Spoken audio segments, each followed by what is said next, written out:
Hey guys, this is Dana from Pop Goulash. I wanted to make sure that you knew how to reach us. Find us on Facebook under Pop Goulash.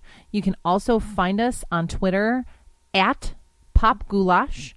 We also have a phone number, and we definitely want you guys to give us a call with your thoughts, opinions, whatever, show ideas. That phone number is 224-325-4235.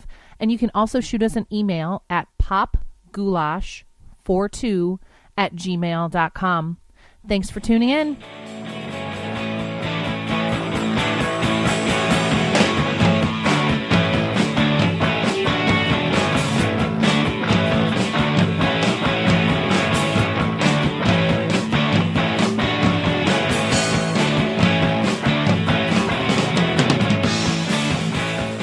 What's up, people? This is Ruben, and I just wanted to give you a little introduction to this week's episode. So we recorded this a couple weeks back. It was me and Tom from the It's All Broke podcast. And we go a little long, and we talk politics, and we talk pop culture, and then more politics, and then pop culture. It's a rather big mashup of an episode, and it goes long. I think we hit the 3.5-hour mark. And it was man, we had a good time. It was a real good conversation. It was actually posted on the It's All Broke feed, but I'm going to post it here as well in case any of the poppers out there were unaware or they don't listen to It's All Broke. It's a good time. We had fun. Had a lot of drinks. We were pretty drunk by the end of the podcast. So yeah, hope you enjoy it as much as we enjoyed it recording. Now, mind you that some of the references and some of the timelines are a little dated, but you know what? Fuck it, whatever. I don't give a shit. It's an episode to listen to, and like I said, we had a lot of fun. So strap on your ear goggles, bitches. It's time for It's All Goulash.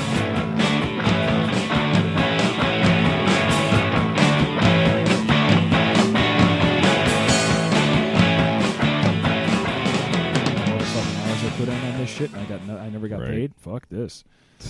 All right, let's see here. All right, there you go. That's better. Ooh, there you are. Hey, it's a sexy time down in the basement.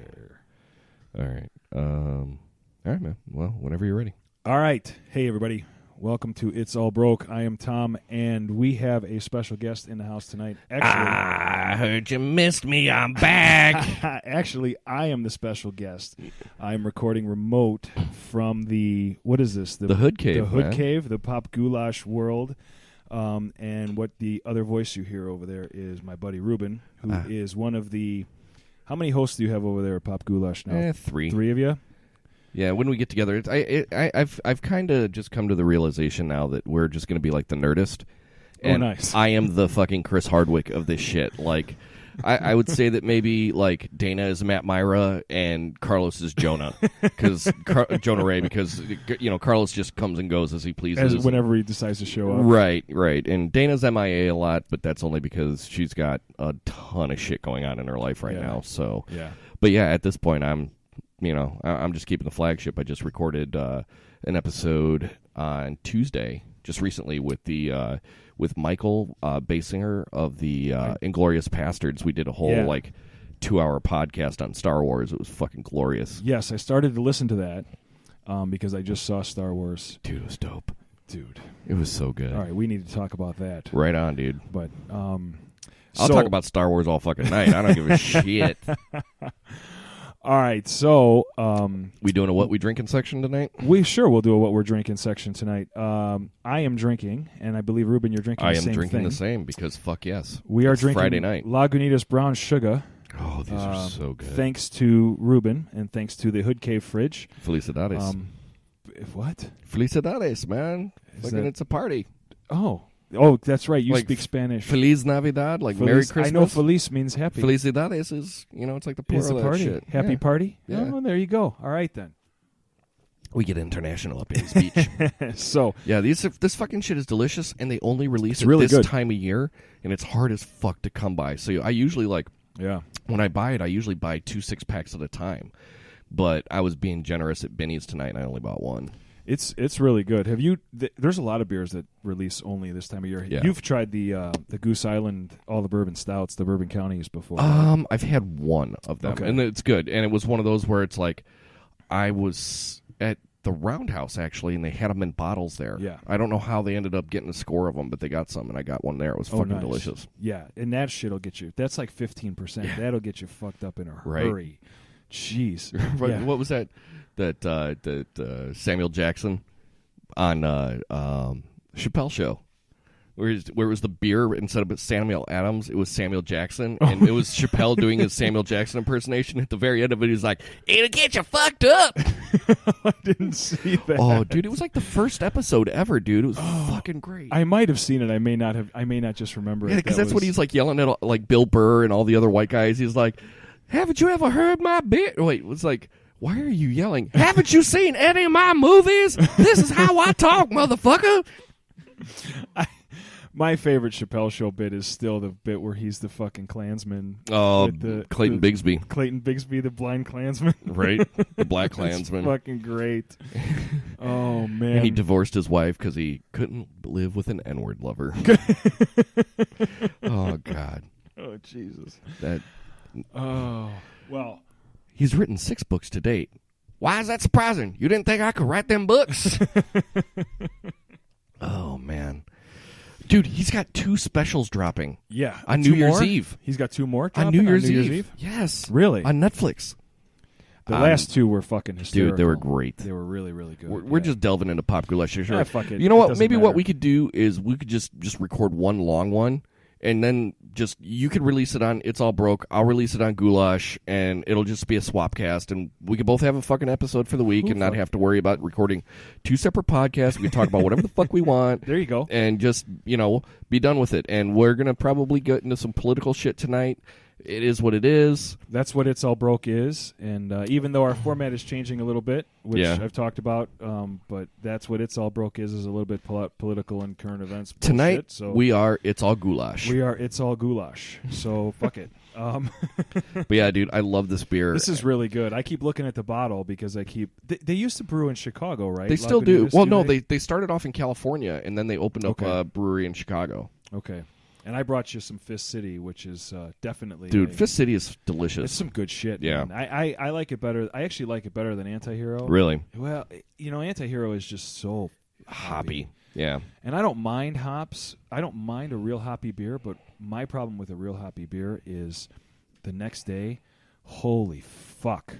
Like, talk about a headache. Man. Really? I just feel like shit. It's like I'll have 3 Antiheroes and wake up the next day and feel like I'm 19 and drank a bottle of fucking Jack. That's it's hilarious. Just ridiculous, yeah. And my ever-present bottle of bourbon is rye is still sitting here. Yes, it's a lot lower than it was last time around. Yeah. Well, no, I think the last time we actually cracked into it might have been when you and Chris were here. That could very well be. Yeah, it was. Oh, dude, you got one of them fucking things on your phone? Yeah, like a 17-year-old girl. I do. Yes, the little, what the fuck are they called? The hand things, socket fucking things. Dude, I like it. Here's why I like it. Because you got a big-ass phone? I have a giant-ass... Well, I have the Plus, but I like it because what I use my phone for most is... Watching movies and shit. Watching movies on the train. Mm-hmm. And it's fucking hard to hold my phone and watch movies on the train. It's bad enough on my neck that I fucking have to look down at my phone. I've had fucking neck problems now for a year from the fucking phone, but it's just easier to hold it that way. And I wasn't originally using it, but Gayla has one and she loves it, and so I just fucking tried it. And right on. I like it for watching movies and shit, but anyway. All right, so I got a bone of contention with you motherfuckers, okay? Excellent. All right. Hit it. So 2 episodes of Broke Back. Brokeback Podcast. Brokeback Podcast. You guys were talking all kinds of mad shit about laser lights on the house. Yes. Yeah. I'm surprised you didn't say shit when you walked in the house. I did. Well, I saw them. Did you talk to my wife about it? I saw them. No, I did not talk to your wife about them. I saw them. I didn't say shit. I Here's the thing. Don't care for them. Well, here's the thing. I left a voicemail on your line, but your line's all fucked up. I don't know what you guys did. No. But I left a voicemail on my line, and it fucking worked just great. Well, maybe you have don't know how to use the fucking phone. Well, man. maybe you have a fucking anti-Reuben filter on your shit, but you need to fucking... That's what happened. I have no fucking clue. But I'm like, dude, okay, here's the deal. Last year, we had just had a baby. Okay, like literally a month and a half before Christmas. There was no decorating this house. Last year was like, of all the Christmases me and my wife have had thus far, this past 2016 was the like minimalist Christmas. Okay, we had like a tree with like 3 things on it and a string of lights, just because like my wife was still recovering from a C-section because we had an 11-pound whale of a child. And 11 pounds? Yeah, Bobby was 11 pounds 1 ounce, 22 and a half. Holy fuck. 22 and a half inches long. Jesus Christ. Dude, you had a fucking 2-year-old, man. Dude, he outweighed Grayson by a pound, a literal pound. Holy shit. Yeah, dude. We have big children. I don't know how that happens. What the fuck? Like, I'm not a big guy. Like, I'm 5'9". You're going to get the kid into the gym as soon as possible, I hope, right? Well, let's see. We'll figure it out. But, like, yeah, dude, we have 2 middle linebackers just ready to go, you know? And Kirsten's 5'4" on a good day, you know, with heels. Like, neither one of us are big. Like, my uncles and my dad's side, they were all fucking, like, Viking-esque, big, tall fucks with, like, 6'4" and shit. My mom's side of the family, like, not so much. So I don't know where these massive fucking children came from, but, like, you know, I dig them, but damn, man. Like, yeah, that's everybody, big, man. You know, when Grayson was born, all these people got us, like, newborn clothes for the baby shower. We had to, like, return them immediately. There was no way that child was fitting into that. It was like it was like sitting, like, putting 5 pounds of shit into a 2-pound bag. It was like me trying to put on a medium. I just looked like an overstuffed sausage. It was fucking horrible.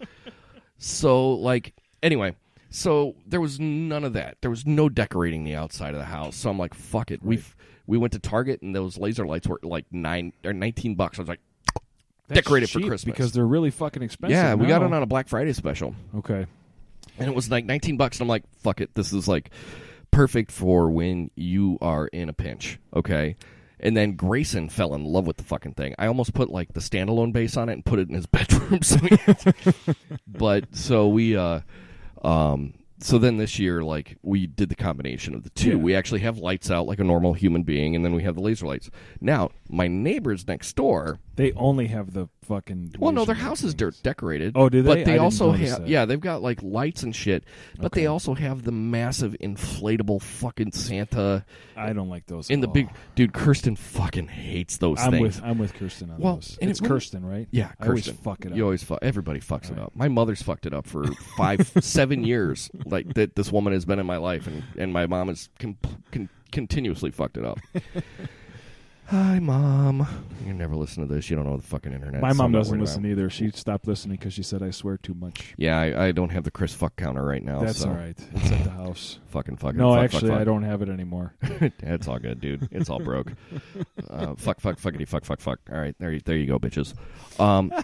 So, like, dude, last year I saw this Darth Vader one, and I'm like, oh, that's fucking dope. Kirsten's not having those inflatables. Can't do Darth Vader? No, I can't do inflatables. Kirsten is not having it. Now, it wouldn't be so bad that the neighbors have them, but you saw that fucking Santa. It's like 14 feet. It's huge. Fucking huge, and man. It doesn't help that these idiots next door have a fucking Hummer H2. And like which is bigger than their fucking house. Well, yeah, and a fucking Dodge Ram pickup, like a 1500. Yeah. And we can't fucking see what's coming to the north. Yeah, that's like I can't. Every time I come up to your house, because you drive right past from it. the I'm south, sure. Well, I have to stop when I make the left-hand turn, and I have to literally crawl to look for your house. I'm like literally idling looking for your house because I know I'll just fucking blow right past it if I just don't. Look for the H2 and the yellow fucking like cabby yellow big, giant H2 fucking yellow Hummer in the driveway, and then you'll find my fucking house right next to it. Like I seriously, I want to go let the air out of the tires. I want to take one of those like pin pullers that you can buy and pull the pins right out of the pull the fucking pins tires. right out of the valve. Oh, god damn it. Well, now you've said it on a podcast. You can't do it. They don't know where I live, motherfucker. Yeah, that's a good point. So, like I wouldn't have such a vendetta against these bitches, except for the fact that, like, over Labor Day, we went up to Minneapolis to visit with one of Kirsten's best friends from college and her family and stuff like that. Great town, by the way. Dude, it's a fun town. Fucking And Minneapolis, fantastic town. there's a brewery up there. I think it's called Lakeview or Lakeside. It's called Lake something, I'm sure. Oh, yeah. Hams, the beer refresh. Dude, I got a Hams t-shirt upstairs. Oh, I know. And I wore it. Come on. You have to admit, those are the greatest They're fucking great beer commercials Dude, of all time. We grew up with those commercials. Yes. I mean, oh, come on. So, we went up north. You're up to Minnesota. To enjoy the 3-day holiday. Yeah.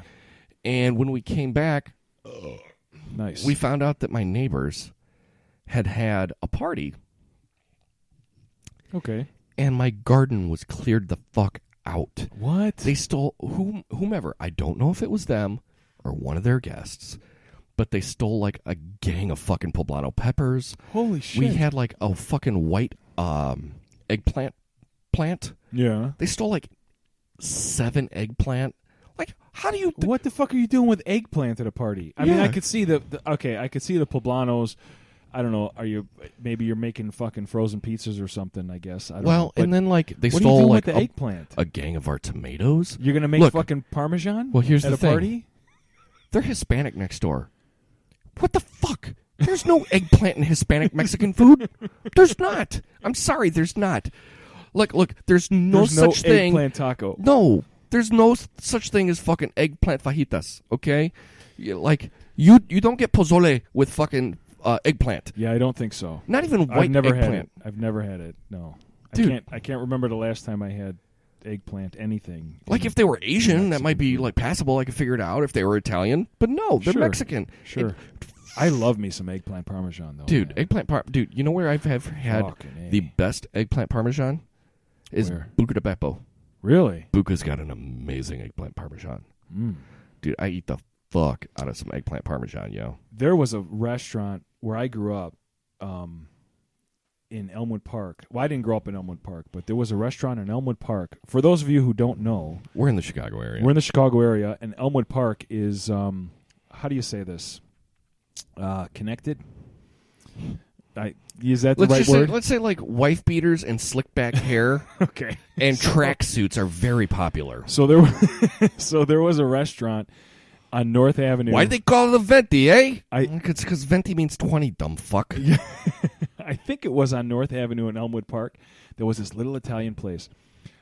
No sign on the door. No, nothing. There was you would have never known this was a fucking restaurant until you walked in.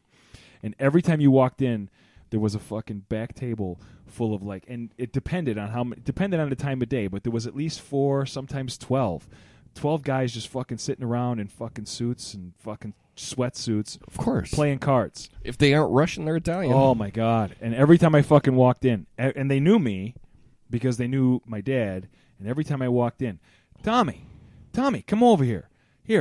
Hey, get him a fucking table, would you? Get Tommy a table. Give him and his girl a table. Get some pasta fagioli. Get some pasta and some fucking gravy on it. They had the best eggplant Parmesan I've ever had in my life. It was fucking fantastic. Eggplant that was a 1/2 inch thick, and it was tender. It wasn't fucking and it wasn't mushy. It was it was so good. Oof. Yeah, I'm trying to get my fucking. I'm gonna open this bullet. Dude, go ahead and open it. You can just grab a glass. glass. Yeah, that one might be all right.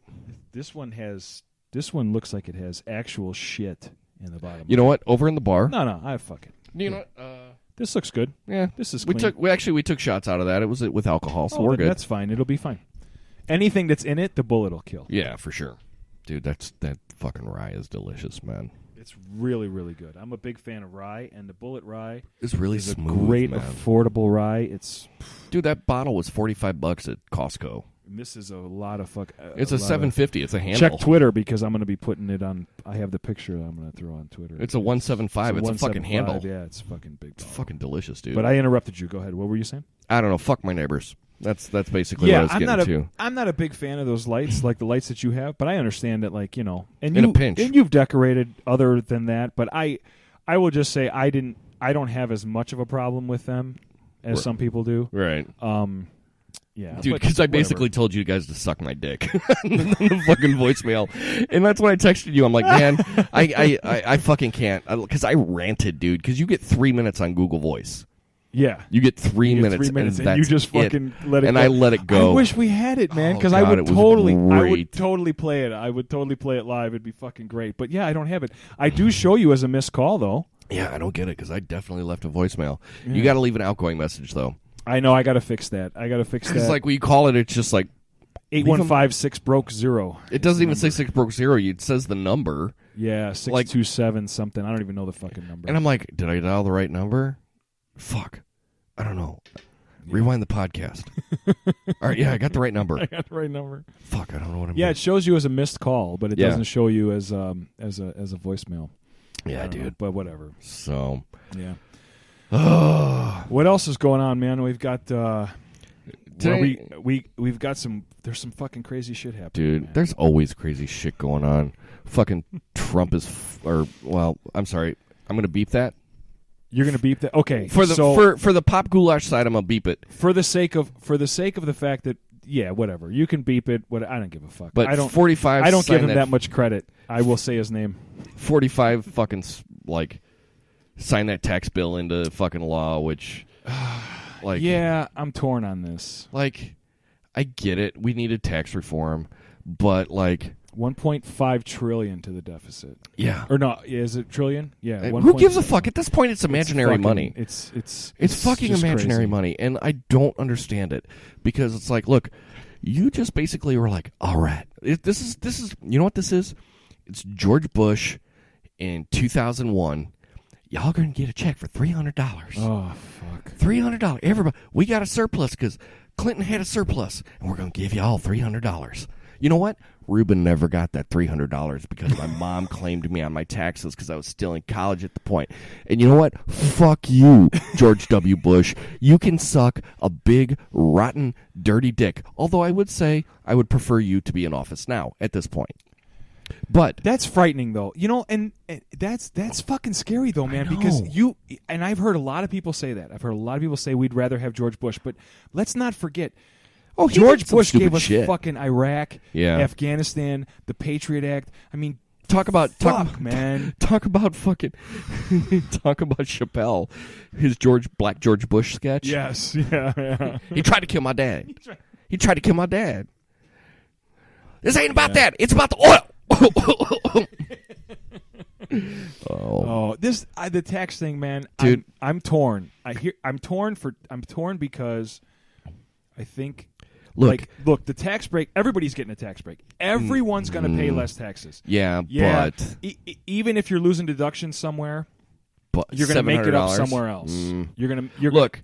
If the 80s taught us anything, right? Fucking trickle down economics does not work. Well, do you think fucking business heads are ever present more this thing we call trickle-down economics is just fucking horseshit. Well, yeah, but that's what they're working off of. Do you think a multi-billionaire head of a fucking corporation at some point is just going to be like, I'm going to hire more people? Well, they are. They are, though. Are they? I mean, yeah, they say that. They say they're gonna. Are they? Really? They say they're gonna. Really? They're giving out a bunch of bonuses. Mm-hmm. I don't believe No. Bonuses are not hiring new people. That's not creating jobs. They say they're gonna. You know who they're handing out bonuses to? Everybody that's a fucking executive. I know. This fucking all for show. All for show. The grunts aren't getting that money. Look, I work for one of them big ass corporations. Right. So do my I. boss's boss's boss is going to get a bonus. You know what I'm going to get? I work for a just big, be glad you're getting a fucking just be glad, motherfucker, that you're getting any money at all. That's what I'm going to get. I work for a big company too, and I just found out that my department's budget is cut by a third next year.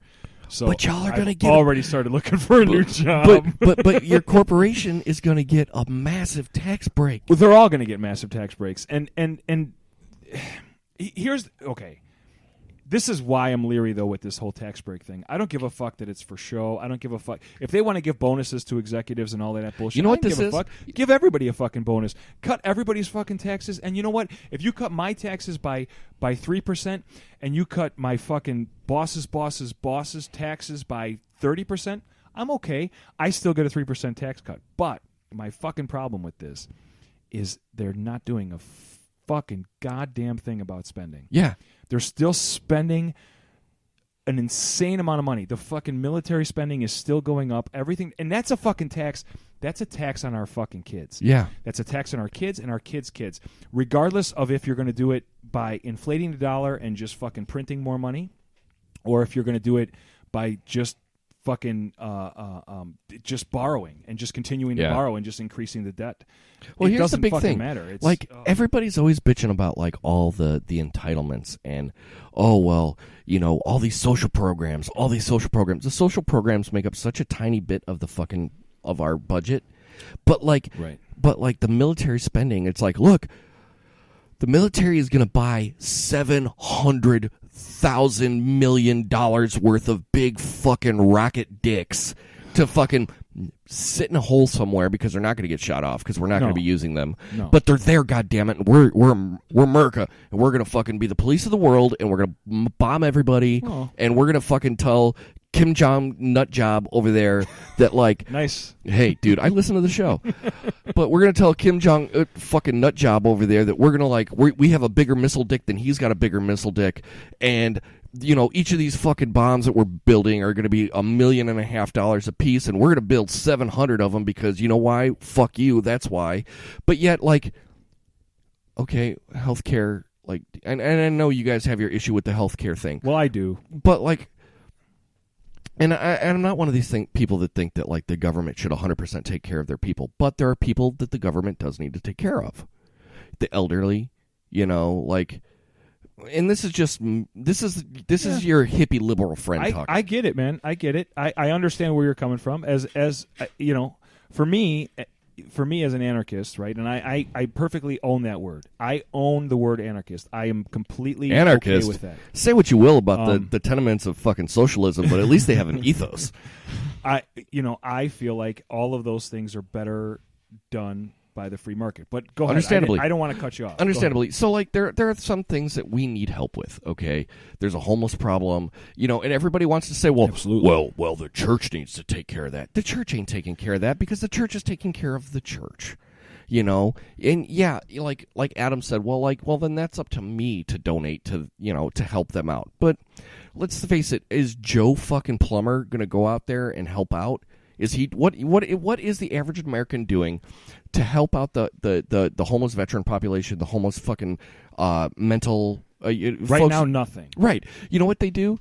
They drive in their cars, and when they see them coming up to this fucking road with the sign saying, "Hey, I'm homeless, I need help," they roll up the window and they stare straight fucking forward. Nobody wants to help out anybody. You know why? Because Americans are fucking assholes.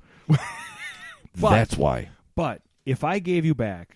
So I'm just going to guess, right? Because I know where my tax bracket is. I'm going to guess your tax bracket is probably somewhere in the mid-20s, right? I don't know what that means. You're probably paying 20-something% probably. income tax, right? No, I don't know, dude. I looked at my fucking statement for the year.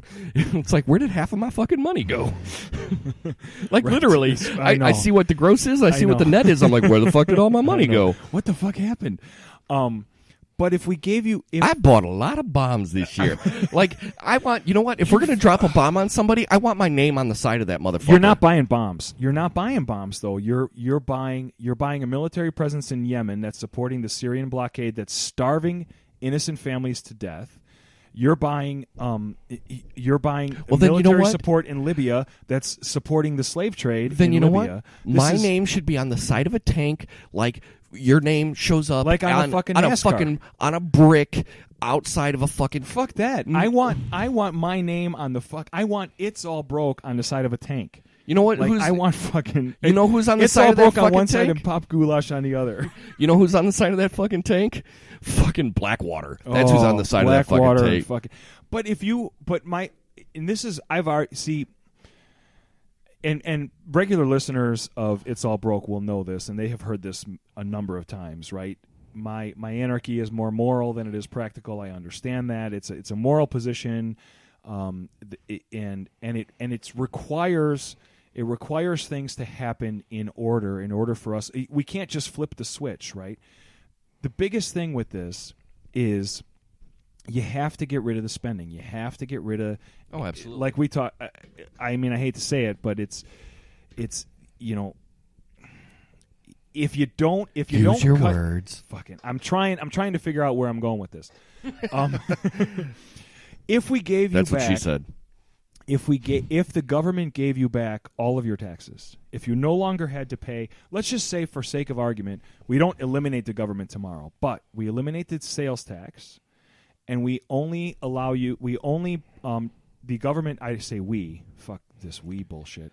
If the government eliminates the income tax and they only charge you a flat sales tax of whatever it is, 15%, sure, or whatever, something that works out to a significantly greater portion of your income staying in your pocket, not just this, few $1,000s that you're going to get with this stupid tax cut. $700. Right, you're going to get a check for $300. Y'all going to get your check. Y'all going to get your check. $300. I'm going to buy me one of them. And then I'm going to fly some planes into the fucking World Trade Center. I know it don't exist anymore because it was a government conspiracy, but I'm going to drive. I'm going to do it, and then I'm going to get myself one of those shopper. The tax break was before.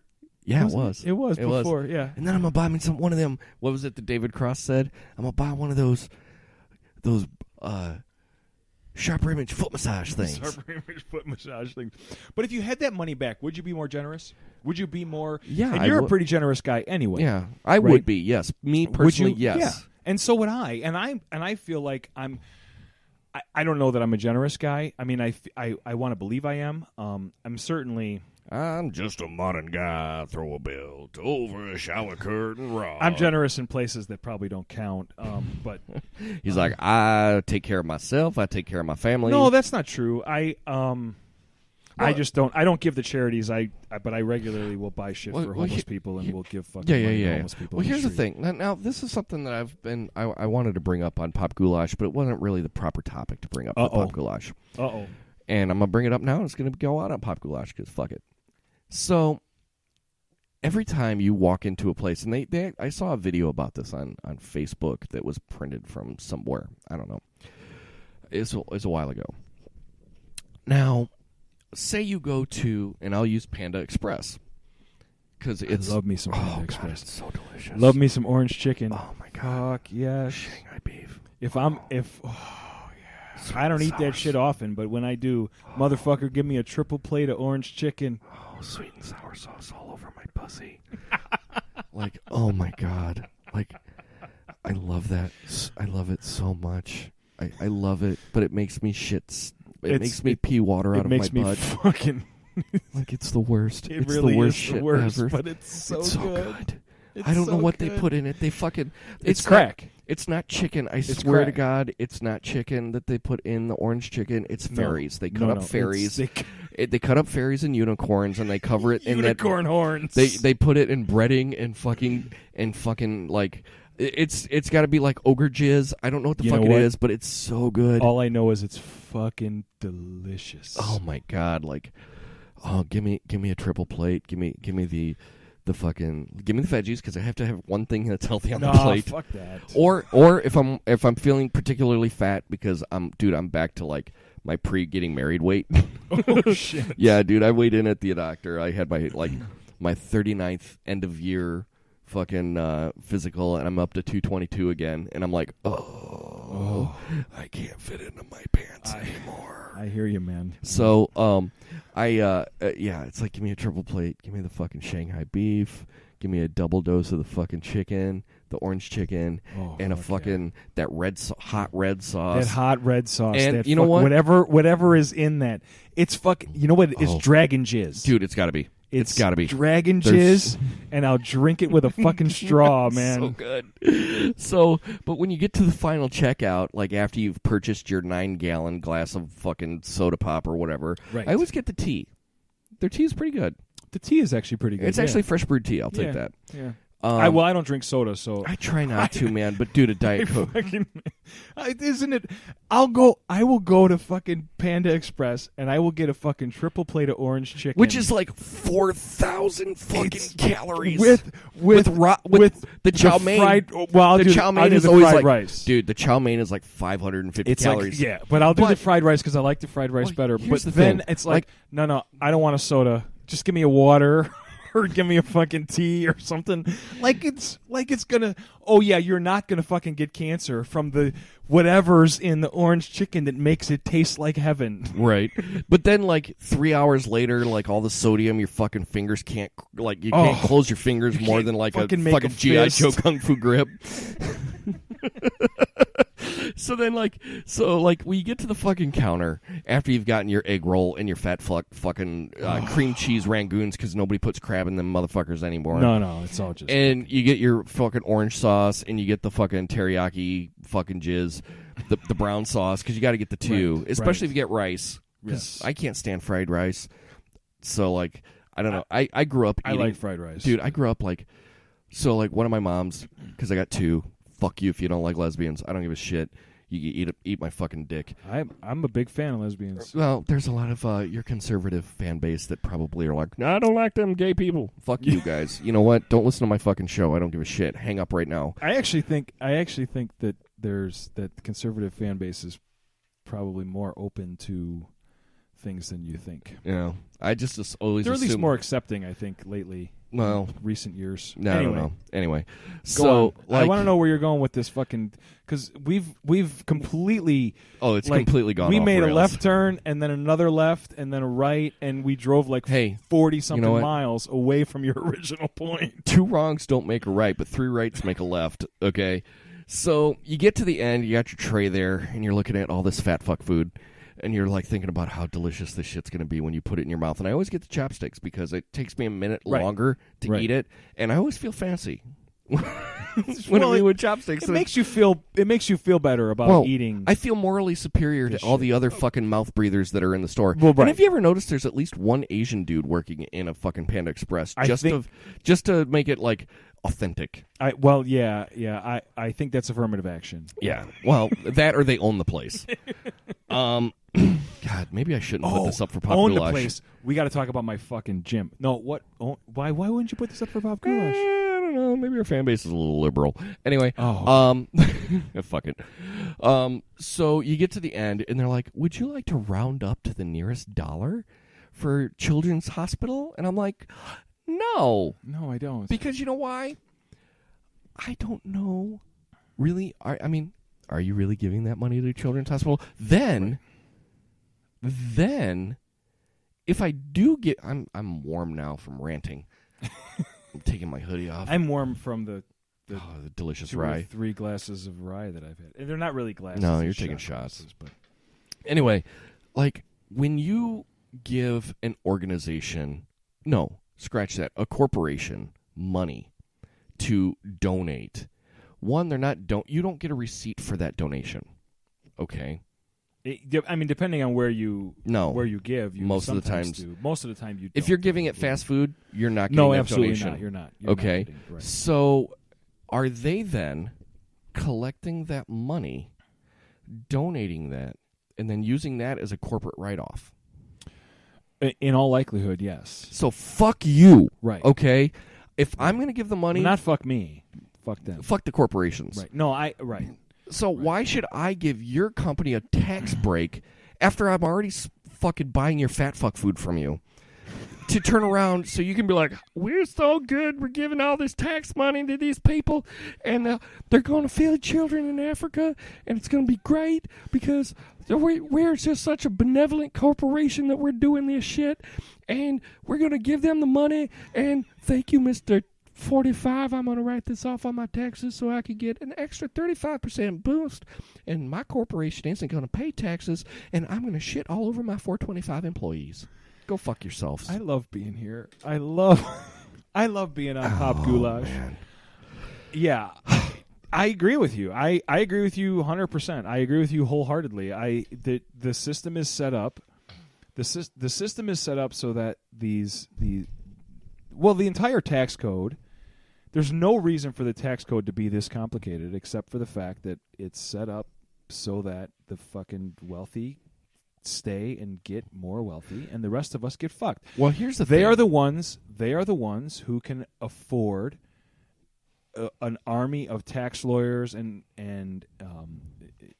a accountants and whatever the fuck to go through the tax code, to go through the thousands of pages of tax code in this country to pay less taxes. Well, and the rest of us who can't get fucked. Well, it's like when I was on some Facebook thread the other day, and like somebody was saying something goddamn asinine about like on Facebook. Oh no, never on No Facebook. way. But it was one of these shit. I got rye in my nose. That's like the equivalent of like that's the adult version of shooting milk out of your nose. But like it got to the point where like somebody was saying like, oh well, the president's only doing this because, you know, it's going to make the greater. Why are people complaining about maybe possibly having to pay more on our taxes? Our president is just doing this to help us out. I'm like, you do realize that the president hasn't paid taxes in more than a decade, right? Yeah. I mean, yeah. I don't have any larger problem with, and I'll, for the sake of Pop Goulash, I'll call him 45.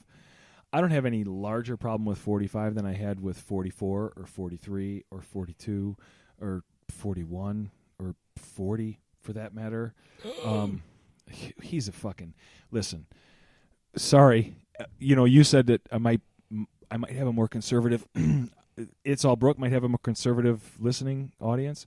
Yeah, get ready for this. Reagan fucked this country up. Reagan was the most liberal president we've had in the last 40 years. Fiscally, yeah. He spent more than anyone but Obama. Remember when Bush. He granted fucking amnesty to every right. fucking illegal here. Right. And like I have no problem with people coming here. Do it right. That's all I ask. You know. But like he was just like, now we're gonna let everybody in. Yeah. I can't do everyone good, in. I can't do a good fucking Reagan impression. I was too young. Well, we're gonna let all those. You have to shake your head like you have Parkinson's. Well, I don't know. We're just gonna let all those motherfuckers into the country. But I don't have a bigger problem with 45 than I do with any of his predecessors. I just think he's a fucking moron. Well, he's a petulant child. Yes, but you have to understand. I think to have any sort of, and I hesitate to say any sort of appreciation for 45. You have to understand what he is and what he does. He's a pop culture president. He's a reality TV. He's a reality TV star. He's a pop culture president, and he is going with his strengths. He's using his pop culture, his understanding of pop culture, and his understanding of his ability to manipulate pop culture, and his ability to manipulate human interest to gain popularity points. Yeah. That's what he's doing, because he's doing nothing really. There's countless reasons to hate 45. Right? Oh yeah, Afghanistan, Yemen. I mean, I could list off a dozen reasons right off the top of my head to hate 45. A bad haircut. 12 Diet Cokes a day. The fact that he gets his news from Fox and Friends, although the chicks on Fox and Friends are pretty hot. Well, but, that's because they can distract you with like wasn't it you? Like in a conversation, or maybe it was a stand-up comedian, I can't remember, but like, maybe it was Rogan. Again, I'm comparing you guys to Rogan, but like how we're done. How like they always seem to like the women on Fox and Friends are always sexualized. Like they always like every time they cross their legs on camera, it's always like it's always very subtly seductive. Well, it's not just Fox and Friends; it's all of Fox News. Well, yeah, because they know who their audience is. Yeah, horny old white men. Their audience is 40 to 60-something-year-old men. I wonder if anybody's ever taken a ticker. Maybe we ought to grab the Tom Fuck meter and tick off how many. I don't have it anymore. Well, we can buy one. We'll buy one. We'll get one on fucking. We'll get one on fucking Amazon. And click off how many Viagra ads that they have. And I was hoping not to piss anybody off. Fuck everybody. Show, but I'm gonna piss. And then turn around and click how many like fucking tampon ads and see where it adds up. You know, it's tampon ads or ads for like Cialis or something. Well, yeah, like any dick pill. Yeah. You know. Yeah. Well, I don't know if you've seen what the fuck is her name? S.E. Cupp. S.E. Cupp has a show on fucking one of the CNN channels now. Okay. I have no idea. Headline News, HLN. Okay. She has a show on Headline News, and I watch it because one of the guys, well, the guy who changed my entire life, my entire view, and my entire fucking mindset. Was it Jesus? Dave Smith. It was not Jesus, although Jesus came earlier. Dave Smith is a regular contributor on S.E. Cupp's show on HLN. And if you've ever seen this show, so S.E. Cupp has this fucking sexy librarian type look to her. Sure. She wears the fucking glasses. Wait, wasn't Nancy Grace also on Headline News? I think so. Yeah. Oh God, she got so wet every time a little white girl went missing. Like, I swear to God, you could just hear her go sploosh. Well. JonBenet Ramsey went missing. She was like the fucking Alex Jones of HLN. Oh, like God. She was like the Alex Jones of missing white girls. I haven't watched any Alex Jones since the fucking UFO stories came out, God, but I have to so start watching crazy. because I fucking love Alex Jones.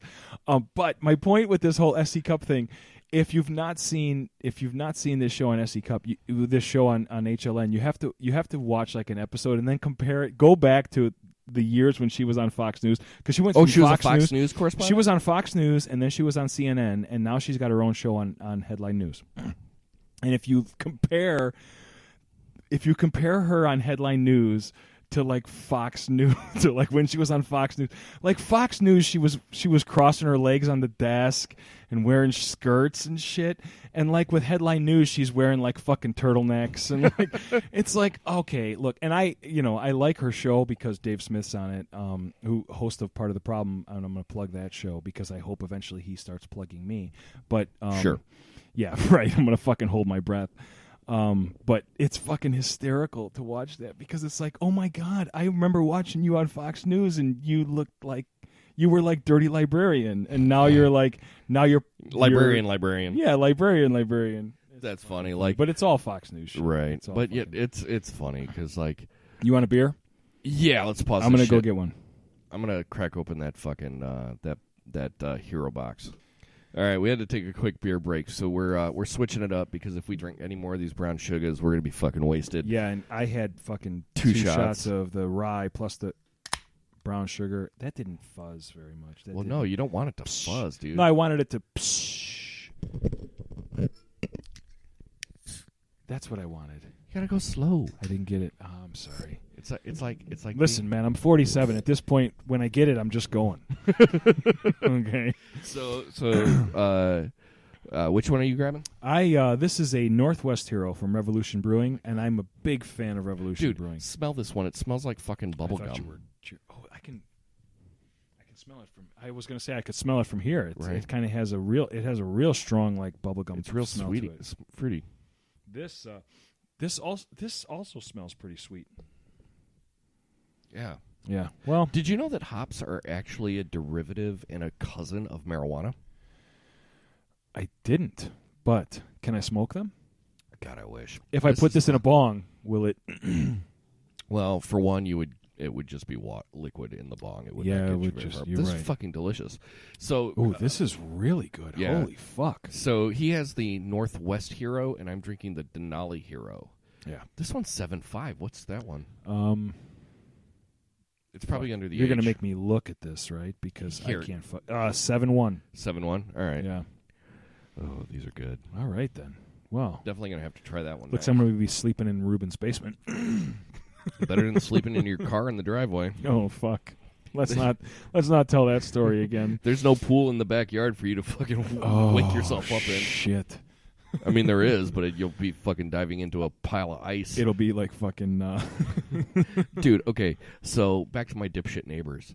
Oh, okay. All right, so you know that, like, after Labor Day, back in October, I think it was, like, at the beginning of October, November, when we got that real cold stretch, it iced up, like, shit froze. Yeah. These idiots have a pool that's probably twice the size of mine in their backyard. Hadn't closed their pool yet. Oh, shit. So their pump... their filter, Everything everything froze. was still hooked up, and that water froze. Holy fuck. Dude, their water was green as a motherfucker by the end of the season. Like, they shot all this money into this pool for their kids to play in it, and I think their kids played in it like twice last year. Oh, fuck. Fucking morons. Dude, we had a pool when the kids were younger. We had one of those fucking dirty redneck, set them up in spring, tear them down in fall type 4-foot pools. Oh, yeah. Because part of me is a dirty redneck. But, oh, yeah, aren't we all, though? I mean, we grew up in western suburbs of Illinois. Well, I actually grew up in the city. Do you ever watch... It wasn't until I became old. It wasn't until I got older that Did you ever watch Shameless? Yes. Oh, God damn it. I saw I watched... Okay, I have... All right, let's talk about Shameless. So here's the Pop Goulash section of the show. I have a feeling we're going to be going back and forth. That's fine. All right, so let's talk about Shameless. I have a real problem with this show. I don't like this show for a number of reasons. Okay. So, I do want to keep watching it because what's her name? Fiona. Fiona she's dirty white trash hot. Really, really hot. Like, yeah, dirty, dirty, dirty white trash hot. Really hot. And it's enjoyable to watch. Right, and her titties are in almost every episode. Every episode, every episode. There's, and I was looking on, when I was binging the show, in every episode there is a sex scene or nudity in almost every episode. Dude, Veronica, the black chick. Yeah. Dude. She's cute. She's really cute. Perfect titties. Perfect. One of the Fiona scenes, and I only know this. This is going to sound like, oh yeah, sure. This is the dirty old man section. I was listening to Mr. Skin on Adam Carolla. Of course you were. And apparently, right. See, I knew that was what was going to happen. There's a Fiona scene, which is, as Mr. Skin described it, it's what do you call it? A double lip flash or something. Apparently, there's a scene in one of these episodes of that is yeah. So, you see the vagine? You see the vagine. Yeah. Interesting. Yeah. So what is your problem with the show? My problem with the show is I hate everyone on it. Really? There's not a single character that I hope they all die. I don't. That would be the best ending of the show, is that every character on the show dies. Really? Yes. Interesting. They're all terrible people. They are, but it's like Seinfeld. They were all terrible people on Seinfeld as well. Sort of. I mean, you could. But they were from New York, so they weren't even likable. But you could at least make the argument that Sorry, Jerry, all of our New York friends. Right, yeah. I don't think It's All Broke has any New York listeners. Oh, we do. Sorry, Mike Misery. You could at least make the argument that Seinfeld, that Jerry and Kramer were likable characters. Yeah, until Kramer got mad and started spewing out the N-word at everybody.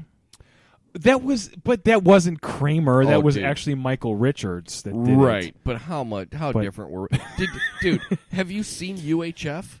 He's played the same character in everything, which when you leads watched me to the believe show, that, like, you didn't know he was a racist. You didn't know he was a racist piece of shit when you watched the show. Well, I mean, there were no black people on the show. That's why. Yeah, that's true. And actually, it being in New York and there are no black people, that was a little odd. Right. They might as well have been in fucking Staten Island. Yeah.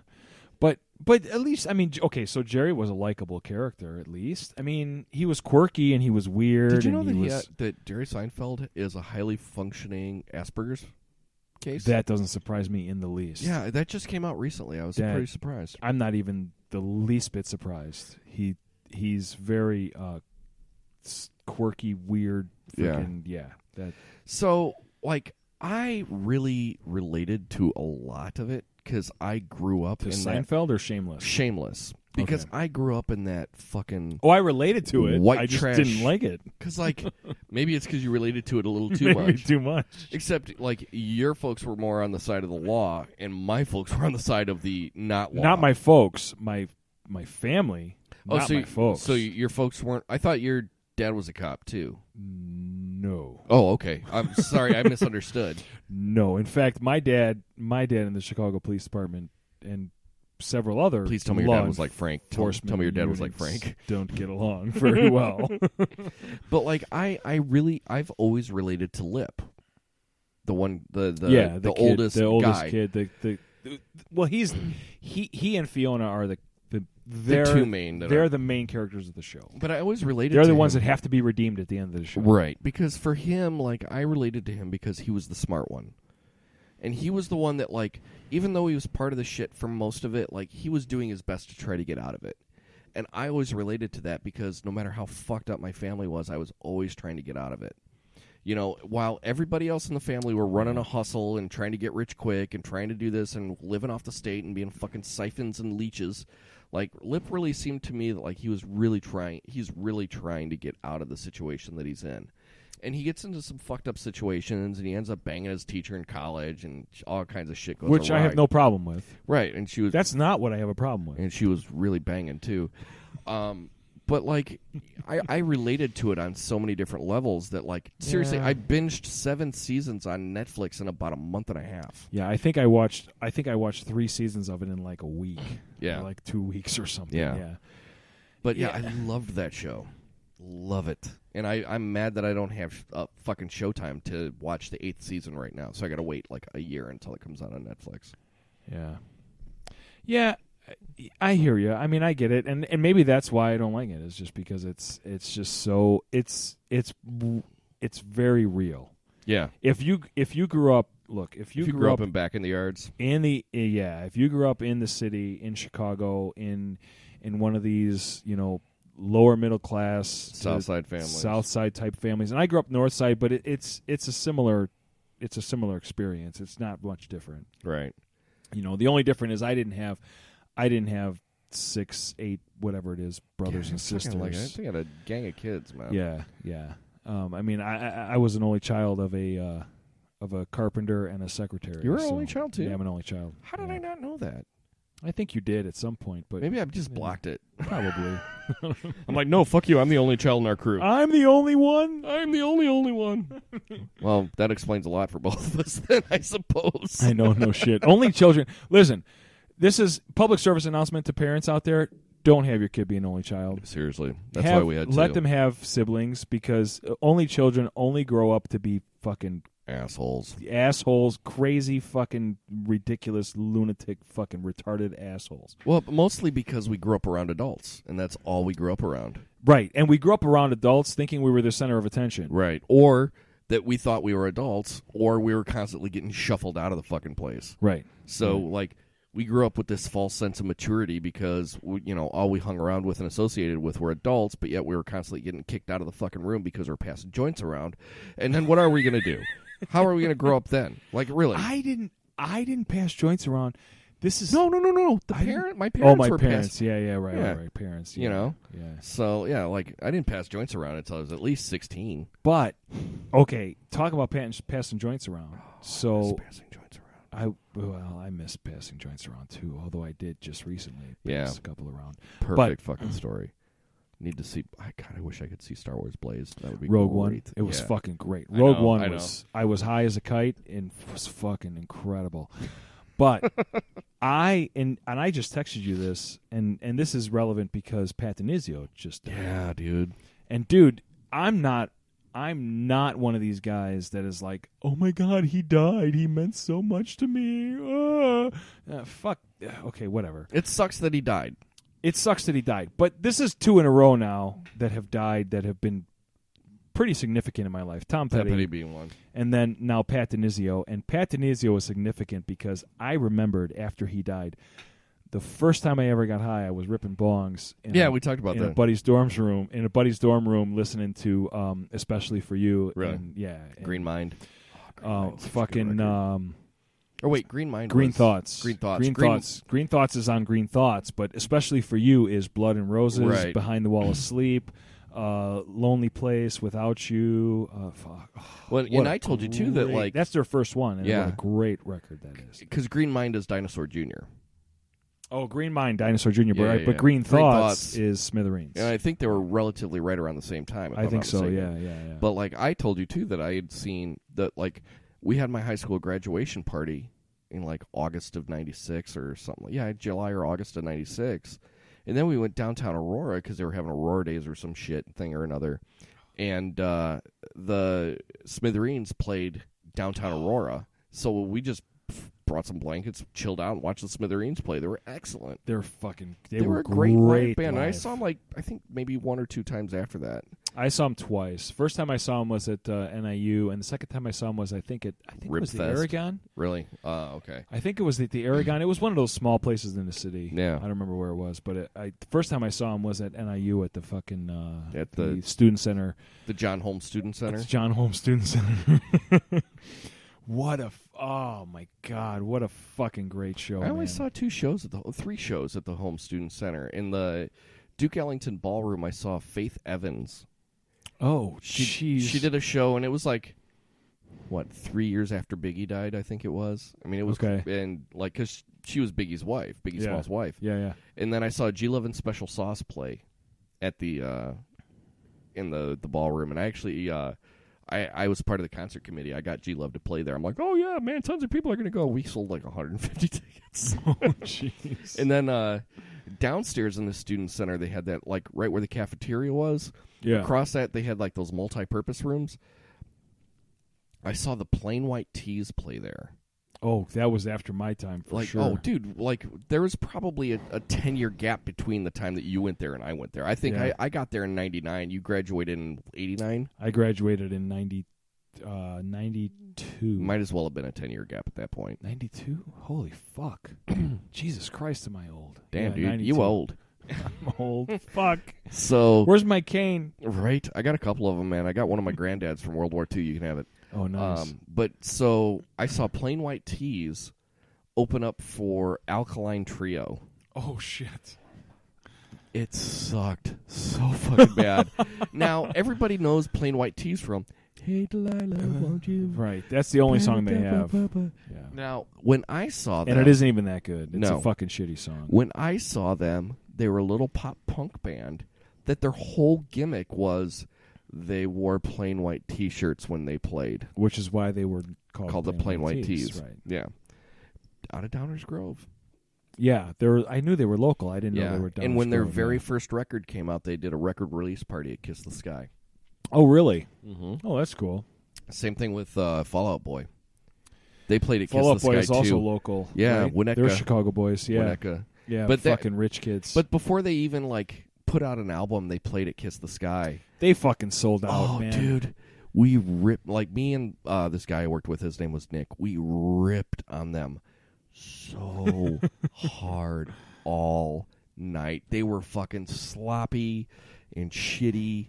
Like, their fucking singer can sing his ass off. He can sing, and dude, I heard, like, they've been, like, promoting this new album on iTunes for, like, 6 months. It's like, motherfuckers, just put the album out. I'm not going to buy it because it sounds like fucking dog shit. Like, seriously, it's the fucking worst. When did they fire their drummer and just hire a drum machine? Very few bands in recent years have pissed me off the way Fall Out Boy has pissed me off. And I'm glad you brought them up because I'm really fucking angry. And this fits right in with fucking It's All Broke, okay? And Pop Goulash. Under the Cork Tree, is that what it was? Brilliant fucking record. Is fucking great. And the Sugar second... We're Going Down is a fucking badass song. It's fucking drop tuning, and it's hard, and it's aggressive, and the whole meaning behind the song, the whole message behind the song is fucking awesome. The lyrics are well written and fucking great. All written by the bass player. Pete Wentz before he met fucking Ashley Simpson. Right. And then they came out with this fucking douchey fucking piece of shit. Well, there's the album that sold out. The album that came out after the album that I left my phone upstairs. I got my phone. But here. the album that came after that was like Tonight the Stars or something like that. Oh, that was actually a really good fucking record. Was that a good? Okay, maybe that's not the one I'm thinking of. No, then. the album they put out after that was Folie à Deux, and that album fucking kind of sucked. And then it just was like a fucking constant barrage of suck after that.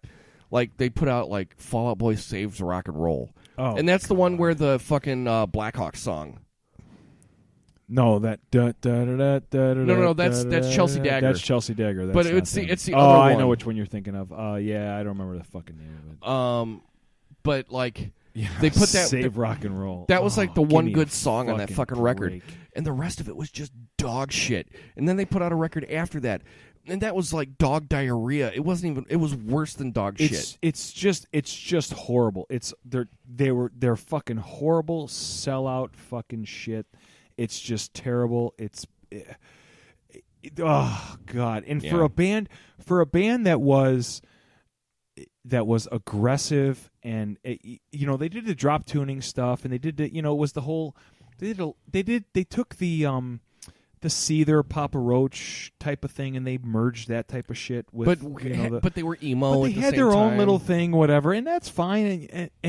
But for a band that was that aggressive and that to come out with this fucking latest shit that they have, this fucking poppy fucking remix fucking bullshit. Seriously, it's just awful. Like it's terrible. God. If you are a rock and roll band and you have a remix EP, go fuck yourself. Fucking just go home. Yeah, like just fucking be done. And I hate to say that because I know Jane's Addiction has done remix shit, but at the same time, like Jane's Addiction in their later years weren't that fucking great. Yeah, what was it? The Strays album. Anything after Ritual, Deolo, Habitual wasn't fucking great. All that good. No, but yeah, God, Fall Out Boy. They used to be so good. They were very good. I'm telling you, man, that fucking Under the Cork Tree is so good. It's fucking solid. Sugar man. We're Going Down is such a great fucking song. Yeah. From the guitar work in it to the message to the fucking lyric, everything in it is fucking so good. They had a song on that album called Etta Van Halen. Yes, Dude, that whole fucking record was a good tune, man. It's but a fucking great record. The album, because that was actually their second album. Because they had like an independent release before that. I just looked it up and I saw that they did have an independent release before that, and I didn't know that it was a night out with your Take This to the Grave. It's called. No, they had one prior to that, so it was their third album. Yeah, it was called like because I have Take This to Your Grave. It kind of sucks. But maybe they always sucked and they just got lucky. They had a good producer for 2 albums. But like no, it was called like A Night Out with Your Girlfriend or The Fall Out Boy Take a Date with Your Girlfriend or some shit like that. And I sold it on eBay for like $60. Ooh, nice. And then like at least you made some money. Yeah. And We Count the Stars or something. Oh God, what the fuck was that second album? Dance. That's on Under the Cork Tree, right? Yeah, it is. Dance. That's a good fucking tune. Yeah, too. dude, it's a good song. It's a good tune. Fuck. Falling apart to I hate these guys. I fucking hate these guys, man. God, that album was so fuck them. What is the one song? What is the song though that I'm trying to think of? There's a fucking song that they just just got all kind of radio play. That was like, I can't even fucking find it. It doesn't matter. Yeah. Fuck. Well, it was like them, and then like right on the heels of that was Panic at the Disco. And Panic at the Disco was like them, but techno-y a little bit. Which wasn't bad. Their first album was really good. Yeah. And then, like, I think the singer fired everybody in the band. Because, like, I remember them performing on the MTV Awards or some shit, and they all had mohawks, and they were all, like, hardcore looking. They were the band that did the treadmill video thing where they had all the treadmills, that was right? OK Go. Oh, OK Go. Sorry, yeah. Yeah. But, no, they were the ones that did that song where, like, what was the fucking... I chimed in with, haven't you people ever heard of? Oh, yeah. Closing the goddamn door. Like, that whole album was actually pretty decent. I do know what you're talking about now, and they were pretty good. You're right. Yes. But, like, they totally, like, changed their style completely. And now I don't even recognize them anymore. And instead of having the entire band, it's always, like, the singers on the cover of the album. Like, fuck you. Yeah, I don't... these... I'm more and more convinced that these bands... There's a lot of bands that come up with a particular style and a particular genre that they love of music, and they come up making this music, and then they hit, whether it be Nashville or it be L.A., and lately it's more Nashville than it is L.A., they hit there and they get a hold of some fucking producer that decides, no, this is the music you have to make. This is the kind of shit you have to do. This is what you have to sell, whatever. And then they fucking completely rework their shit, and it's like, oh, Jesus Christ. This band was good before you got a fucking hold of them. Right. And now they suck balls. Yeah. I don't know, dude. Fuck them. I don't know, man. Dude, I've been listening to a lot of, like, crazy shit lately. Like, dude, Rick Rubin used to be an amazing producer. Yeah. Well, Nirvana. No, right? he never touched Nirvana. Didn't he? No. Wait, no. Who was fucking, never mind. That was, it was definitely not Rick Rubin. It was... Maybe oh, God, not. I see his face. Right. No. You're right. It was, fucking... I'm confused. Not I'm Gil getting Norton. confused. I've clearly had a lot to drink. Jesus Christ. I'm so fucking old, man. God damn it. Like, I can Every see his time face. every time I come here, I fucking drink too much. You fucking God damn asshole. it. It's And everybody's, your like, fault. screaming at the radio right now. Fucking oh. you morons. Butch Vig. Butch Vig, that's right. You fucking idiots. It's Butch Vig. Right. No. Rick Rubin, man. He produced fucking the Beastie Boys first record. Beastie Boys. He produced Blood Sugar Sex Magic. He produced yes. the American Sessions Yes, with Johnny the shitty Cash. sellout. Blood Sugar Sex Magic. The shitty sellout. Red Hot Chili Peppers. Dude, Blood album. Sugar Sex Magic was an incredible fucking record, dude. Do you think it was better than Mother's Milk or Yes. Uplift Mofo? No. Yes. Okay, we're done. No, really? You think Yeah, you think it dude. was better than? Come on, Dude, Uplift that was- Mofo probably I can't even say Uplift that right Mofo now. Party Plan. Dude, look, those albums were good. Dude, come on. But, like, Blood Sugar Sex Magic was the apex of what they did, okay? Everything built it was to their that most point. popular, for sure. Dude, My Lovely Man, that whole fucking record was incredible. I don't know, man. I don't know. Blood Sugar or Uplift Mofo Party Plan. It was a good record. I think Uplift... Mother's Milk. Mother's Milk was fucking, come on. It was good. I mean, that one had Subway to Venus on it, and it had... Subway to Venus, Higher Ground. Yeah. I mean... Skinny Sweaty Man in a Green Suit. Oh, dude. Like, that was good. Come I mean, it on. was frenetic, but, like, I think that, like, Blood Sugar Sex Magic was where they were the most focused. It was their most produced. Yeah. For sure. But, like, which is dude- what Butch Vig does. Not Butch Vig. Rick That was- Rubin. Or Rick Rubin. Like, Well, it's also what Rick Rubin does. Butch Vig does the same thing. He did it with Nevermind with Nirvana, right? It's the and he same did it thing. with all the fucking garbage records. Yeah. But, like... And he did it with Nevermind. Or not Nevermind. He did it with, what? Smashing Pumpkins. 3 of the Smashing Pumpkins records. Yeah. But, like, for me, like, Blood Sugar Sex Magic was where it was at, and they went completely downhill from there. I will agree that it was downhill.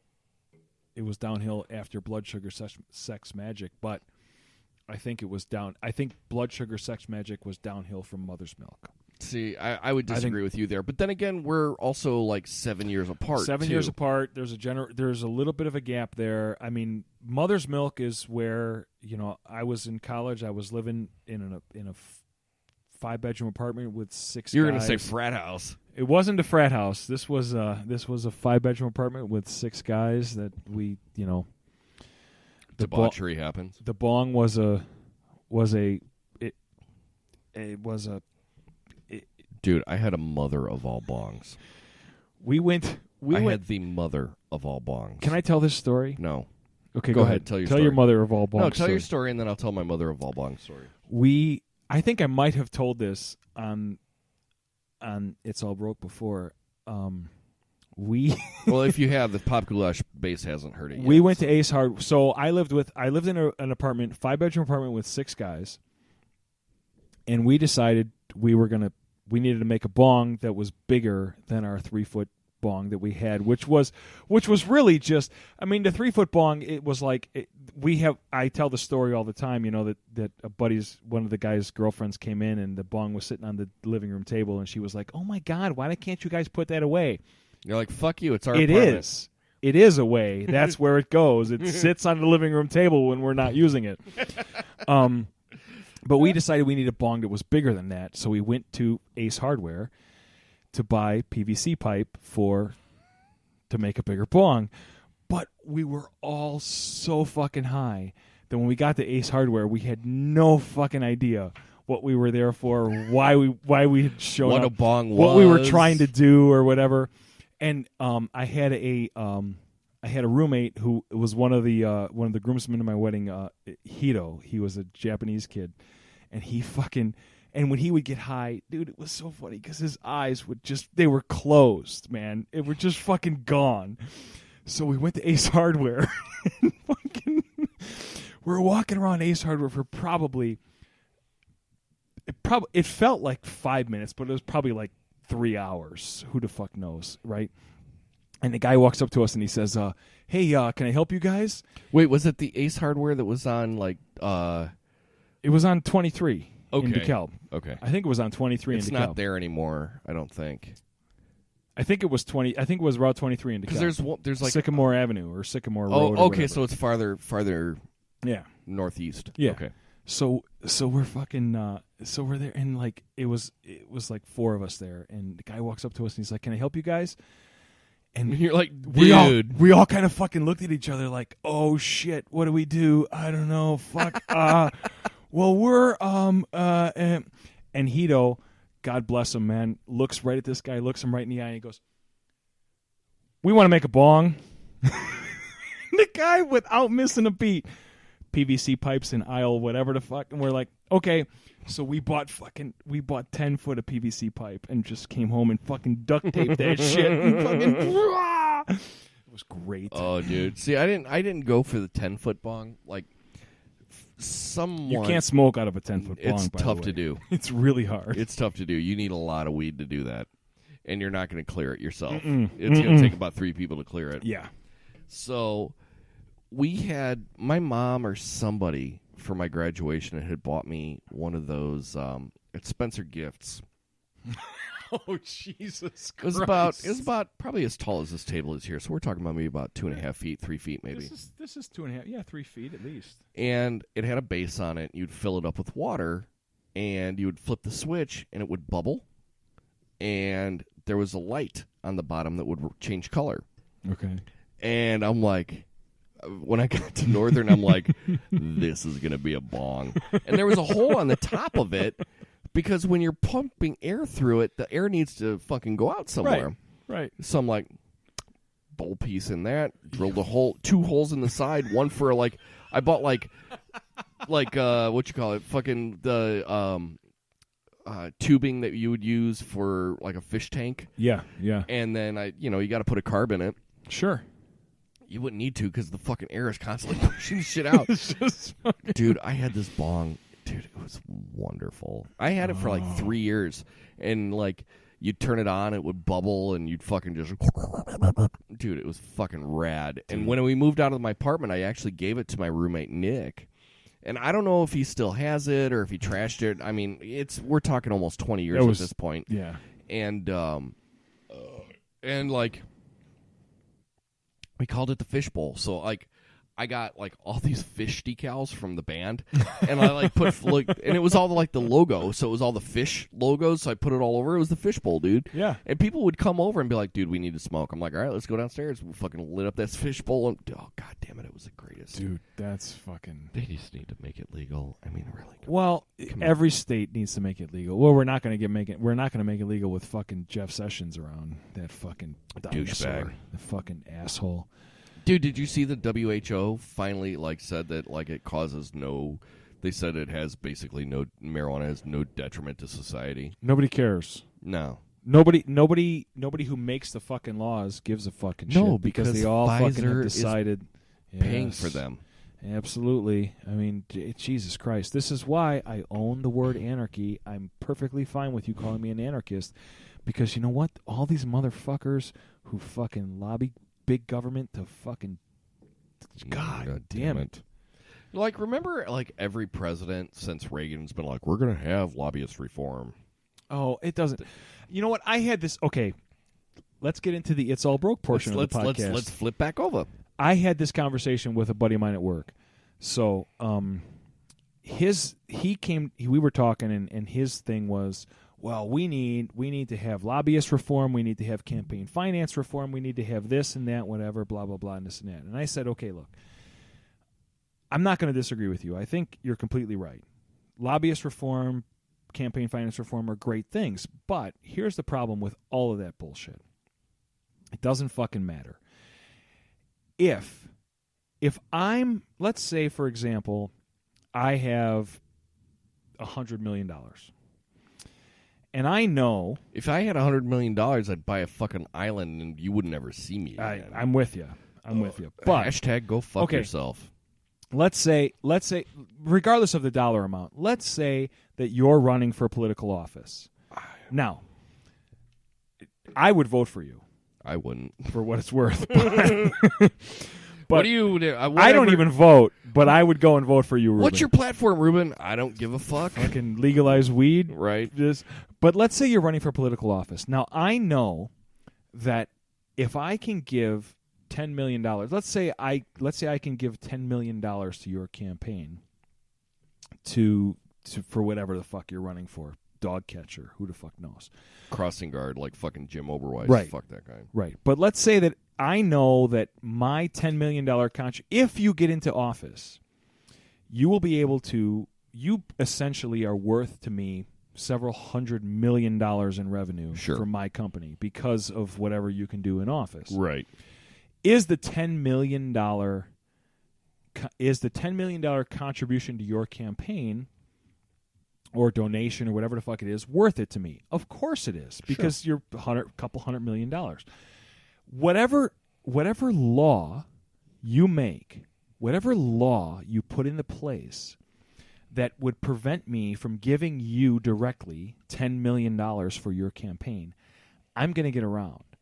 Because the bottom line is that $10 million to your campaign is so valuable to me that I'm going to figure out a way to do it. And if the law means, well, I can't write you a $10 million check, but I can write you 5 $2 million checks, or I can throw 5 $2 million fundraisers, or I can throw 100 fucking whatever, blah, blah, blah, whatever, and hire these many people and whatever to get you $10 million for your campaign, I'm going to do it. Right. Because it's that worth it. Yeah. The only way you fix that is you fix it by making sure that once you, Ruben, get to Washington, you don't have enough power to give me several $100 million. Right. If we don't get power out of government, it doesn't fucking matter what kind of fucking campaign reform you do, what kind of campaign finance reform, what kind of all of that fucking lobbyist reform. It doesn't matter. As long as there's power in Washington, we're all fucked. Thanks, Obama, for allowing super PACs. Well, I'm glad you said it, because it's the truth. You're the lefty. Ish. Yeah, dude. You're the hippie. You need to have, like, seriously, dude, I was thinking about this, like, listening to the last episode in my car.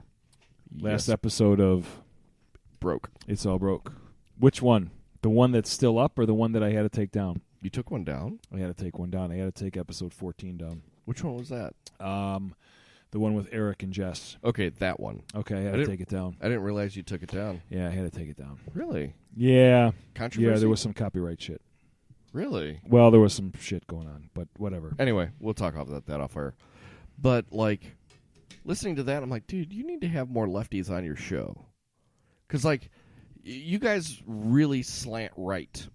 And for being somebody who claims anarchy, and the other dude who was always like, well, I'm a constitutionalist. It's really like one-sided. And I feel like I'm like the only guy being like, hey, I'm over here. Like, I got something to say about this, and I know that, like, we don't always agree, but, like, we're cool and we can have a discussion about it. Yeah. You know? Yeah. Well, I hope to have more. I mean, in terms of dude, I'm the only to have more. I'm the only liberal-ishness guy that you know. That's not true. That's not true. My daughter is very left. Oh, really? How did that happen? I'm not sure. She fell on her head or something. No, that's not true. That's not true that she fell on her head. I kicked her in the head. No, I'm kidding. Kidding. It's a joke. Right.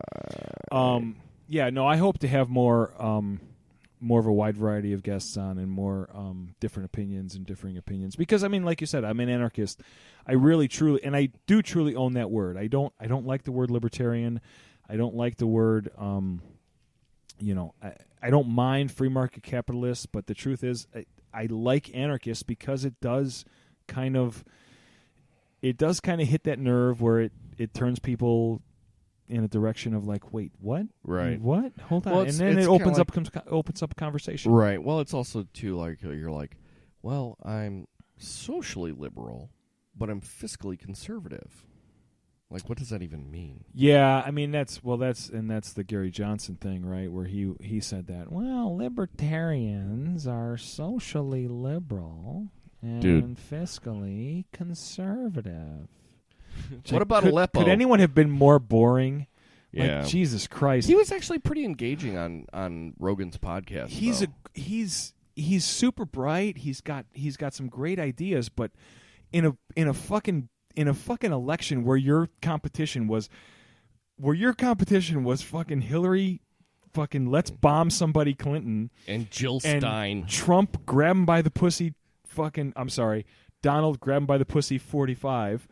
And then fucking Jill Stein, who is just like, I don't even know where the fuck she comes from. She was fucking... Gary Johnson should have been out there going, listen, motherfuckers, we're going to legalize weed. We're going to end wars. And after that, we're going to fucking deal with the rest of the shit. Dude, you know what the funny thing was? Like for Johnson, his downfall was not knowing what Aleppo was. That was and you know what though? He would have never done anything won. Significant. But here's the thing: that was the big thing. That was like, oh my God, what a fucking idiot! Did anybody in the entire United States know what Aleppo really was? No, or where it was? No, but people who were paying attention should have. Yeah, but you know what though? Even I was like, what's Aleppo? Yeah. I didn't realize that it was a fucking city.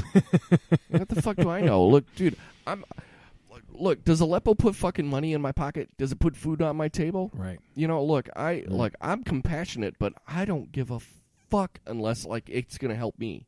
Wow. And that's a shitty way to say it because that's true though. Look, granted, Trump's a fucking 45 is a fucking dickhead, and I'm not even going to edit it because it's already an hour and 23 in, and I just don't have time. So he's a fucking idiot, and I totally lost my train of thought. God damn. Johnson, Aleppo, Trump's an idiot. Sorry, 45's an idiot. Right, but when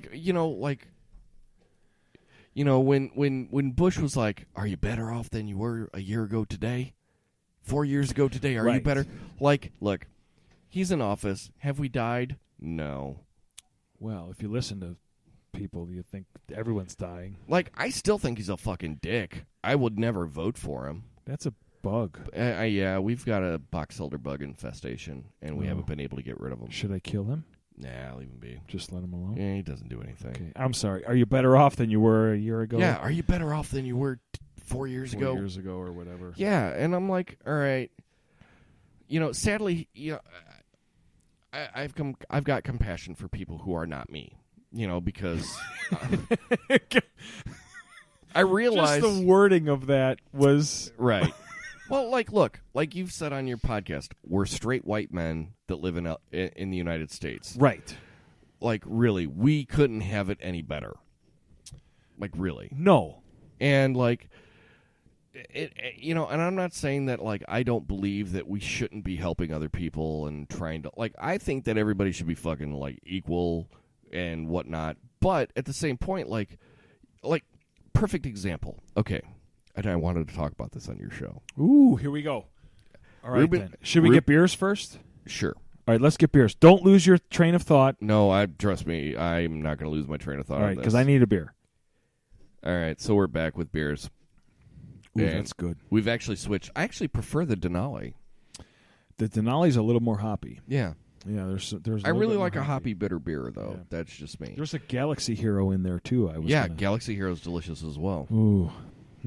Yeah, Galaxy Hero was originally brewed, and we'll get back to what I was going to talk about. I hope you remember, because I have no idea. Totally remember, because I've been wanting to bitch about this for a while now. Awesome.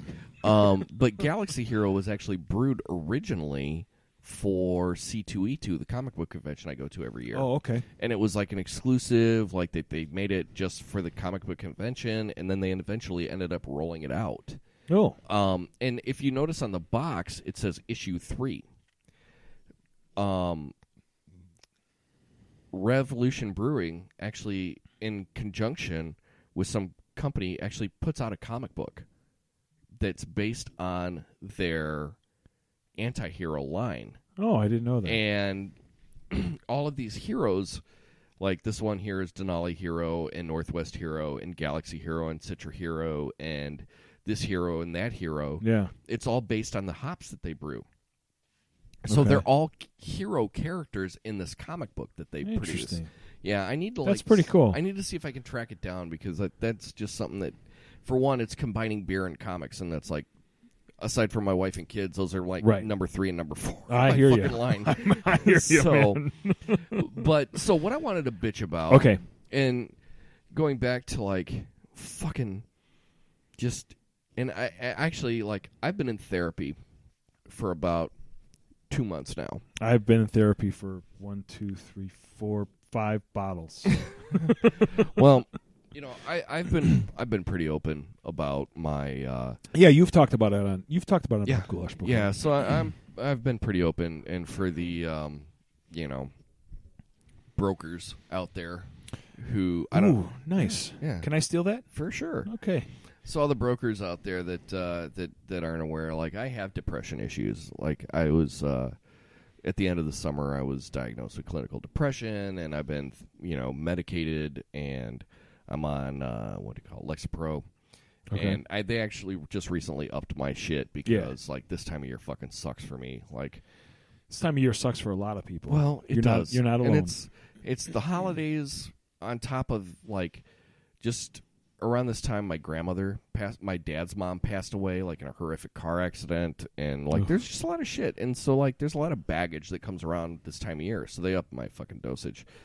But I don't even know where this was going. I hope you remember because I have no fucking idea.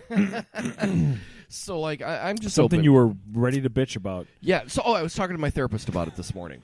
So, and I was kind of bitching to her about it, but like. The other day I went to Starbucks because that's what I do, okay? Like if I don't have time to make coffee, I go to Starbucks. And you know what? I like independent brewed roasted coffees and I like independent made coffees. But you know what? Starbucks is on the way to fucking work. And Starbucks doesn't... And it's consistent. You know what you're going to get yeah. every time. It tastes the same. It tastes fucking burnt shit every time. Right. And you know what, though? I'm okay with that. I like the burnt coffee taste. I do. I don't like usually get their frou-frou drinks and shit like that. Like I do from time to time. Their maple fucking frappuccino is the fucking shit. Dude, anyway, you know what? Maple's like one of those things that like I like maple syrup, but I don't like maple flavored shit. It's always overpowering. Dude. But I did have their Snickerdoodle hot cocoa today, which was delicious. Ooh, I haven't had that. Yeah, it's new. Anyway, this is not an ad. We do not get paid. We're not sponsored by anybody. So, like, there's over on Irving here, there's a Starbucks. And I roll there occasionally in the mornings on the way to taking the boys to school, where Grayson has to get his cake pop and his chocolate milk in a box. Cake pops kick ass. It's $11 every time. God damn it. Like we do, because I have to get expensive. Dude, seriously, man. Like $11 doesn't sound like much, but when you add it up, it's a lot of fucking money. Well, when you do $11 2-3 times a week for 4 weeks a month, it's a lot of fucking money. Yeah, you're talking $120, $150 a month. It's not that crazy. Like we do it. Like I used to go like for us for when I was taking the boys to school, it would be like, all right, so Monday and Friday we'd stop at Starbucks.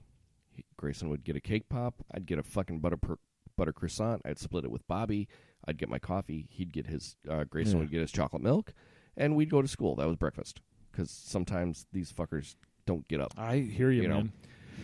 And now I lived through it. I know what you're talking about. Now I'm just trying to do it on Fridays because it's a Friday, fucking special day. So like I go there, and it was probably Monday or Tuesday, and I'm rolling through the line, and I have an Apple Watch. Okay, I've got an iPhone. I like Apple products. Mm-hmm. I have a PC, which is a fucking hunk of shit, but I never paid for it, so I don't give a shit. Okay, this is being recorded on a PC. Fuck it, I don't care. Whatever. I can't afford a MacBook. My kids both have MacBooks. I don't have a fucking MacBook. Yeah, well, shit happens. So, because we always give the best to our kids, right? That's what we do. So anyway, you're bitching about something. Yeah. So I order my fucking thing, and there's this fucking bitch. Yes, you know what? She's a woman, and I call her a bitch. Fuck her. You know what? So, like, I've got a Ford, and it has Sync by Microsoft, okay? Which basically means you can plug your iPhone into it, and it'll play your fucking music or your podcast or whatever. Right. If I unplug it, for whatever reason, like, I've had Fords for 15 years. Just because of work, I don't pay for a car. I haven't owned a car in 15 years. And for the last 10 years or so, they've had Sync in it. Rad. This most, like, fucking, like, my 2017 that's in the garage right now that's got a dented door because I can't fucking judge distance because I might as well just be blind in one eye. And now it's probably going to cost me like $300 in a fucking deductible. So, Just like, fucking leave it then, God, dude. no, Fuck I can't. It. The boss of man. Anyway, so I if I unplug my phone and plug it back in, it's a fucking clusterfuck if the car's still running. I don't know why. Maybe there's a software update or something that needs to be done, but Ford doesn't want to publish that shit on their website. Fuck them. Anyway, so I use my watch. I've got the Starbucks app on my phone, and I can pull it up on my watch, and I can go to my wallet. Sure. Hey, and there's my fucking Starbucks app. There's your Starbucks card or whatever the fuck it is. And then I pay for it with my watch. Right. And nobody ever says a word about it. There's this one fucking chick that works there. And I swear to God, like, the first couple times I saw her, she was really nice to me. And, like, really cool. And then... This is what you're choosing to bitch about? Fuck Some yes. fucking bitch at Starbucks? Yes. So, like, over the course of the last month and a half, she's been really kind of cool. Because most of the time, like, people at Starbucks are pretty cool. You know, like, hey, how's it going? They're usually pretty nice, yeah. You can have a conversation with them. Like, the one over here on Lake Street is fucking dope, man. Like, that'd be my preferred place, but they're busy as fuck in the morning, and I'm not taking two kids out of the car just to go get fucking coffee in the morning. So I go to the one at fucking Irving because it's got a drive-through and it's not fucking busy. I can just roll through. Right. Okay, the one over here takes me like there's 19 fucking cars in the morning. Like, walk the fuck in. It's easy. I hear you. Anyway, so I put I load it up. I put it out the window, and this bitch goes to me and she's like, "Must be nice." What the fuck? And I'm like, must be nice. Fuck off, cunt. I'm like, dude, I wish Dana were here. I really do. Dana's sick. And I wish she was here because she would have fucking, like, just totally loved that. She posts these, like, inspirational quotes. Like, not all often, but she'll, like, post these inspirational, like, posters every now and again. And it's always like... She loves the word cunt. She loves the word cunt. So what, basically, I take my meme generator and I put the word cunt down at the bottom of it. It's great. So, like, I'm thinking to myself, it's like, yes, I have an Apple Watch. I have an iPhone. I'm also almost 40 years old. I'll be 40 years old in, like, 12 days. Yeah. Okay? I've been working at my job, busting my ass for 15 years. You work at a fucking Starbucks. Okay? And you're probably 20, maybe. 23, possibly. Yeah. That's my problem with, like, and we're getting back into into broke territory. It's all broke territory. Like, this is my issue with, like, the Occupy Wall Street shit. The right. Like, in all of that, you know, I love how that just disappeared too. Like, well, it disappeared because it's no longer trendy, and this is the problem also, with all of these fucking people. Well, is it's only important while it's trendy. Well, Occupy Wall Street moved into SJWs. Yeah. Well, yeah, pretty much for the most part, yes. Yes, Occupy Wall Street moved into SJWs, and then this whole fucking Antifa movement, which these people But are then again, fucking like, at the same time, lunatics. shouldn't we all be anti-fascists? I mean, really? Well, if we were if Antifa was really anti-fascist, I'd be okay with them. But they're the only ones that want to suppress free speech. They're the only ones trying to suppress speech. Are Antifa and these fucking crazy leftists. Seriously, but like at the same point, let them say their awful shit so we know who to fucking avoid. I have said this a number of times. I am totally listen. Let the crazy people say their fucking crazy shit so that we know, oh, this motherfucker's crazy. Right. Every time he opens his mouth, I can ignore that motherfucker. Right. Okay? So, like... This is the best way to solve that problem. You just let them talk. Absolutely. But like with these Occupy land, I'm sorry, John, my buddy John. Like, he was part of the movement, and like, I think Occupy. There were a lot of people in Occupy that had some really good motives. I think people were genuinely trying to make change. I understand that, but at the same time, it was like, why are you making money? And I'm not making money. I don't know, maybe because you say, why you making money? Maybe because I got a fucking job. Like, I got a job. I've been working for fucking a long time. I went to college, and I fucking put the time in. Look, shit isn't going to get handled. Look, those people that are just like, well, I'm an American. I should be making, this much. That's not the American dream. No. That's not the American dream. Working your ass off to get the American dream is the American dream. The American dream is I'm going to work my ass off so that my children can have a better life than I did. That's the American dream, right? Right. I realize that my life's going to be hard. I hope that my children's life is going to be less hard so that they can work, so that their children's life will be less hard than their life. See, and that's why so on and so on and so on. I think like Bill Gates is rad, okay? Because Bill Gates and his wife are just like, oh yeah, our kids aren't getting our money. Yeah. They're like, yeah, like, okay, they've got money now, but when they're old enough, they're on their own. That's rad. Yeah, I mean, I think that's huge. I think that's important. I think that's. Yeah, fuck. Well, it's like, and it's like, look, we're all not going to be the same. It would socially, I would love for everybody to be the same. Economically, it's not going to happen. Equal results will never, ever, ever happen. And if your goal is the equality of results, we're going to end up like fucking communist Russia, where everyone's equally poor. Yeah, that's the way we're going to end up. Because no matter what you do, there's always going to be somebody who stands around. And this was Chris's point, right? And I know this is Chris's point with socialism, and I think socialism has problems. It has genuine economic math problems.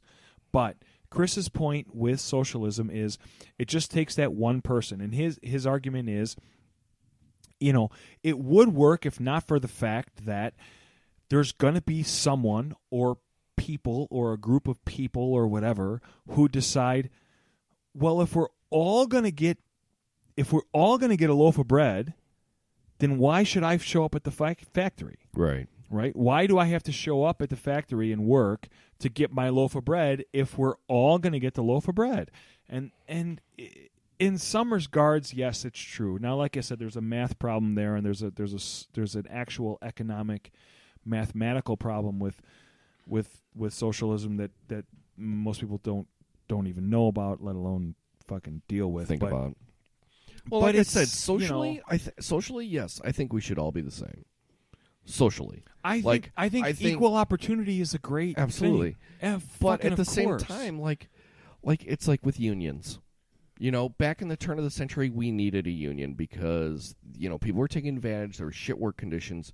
Now, like you go down Illinois, where we live, and you see construction sites, and there's 35 guys working, and 2 guys are actually doing anything. And you can't fire anybody because, they're protected by the union.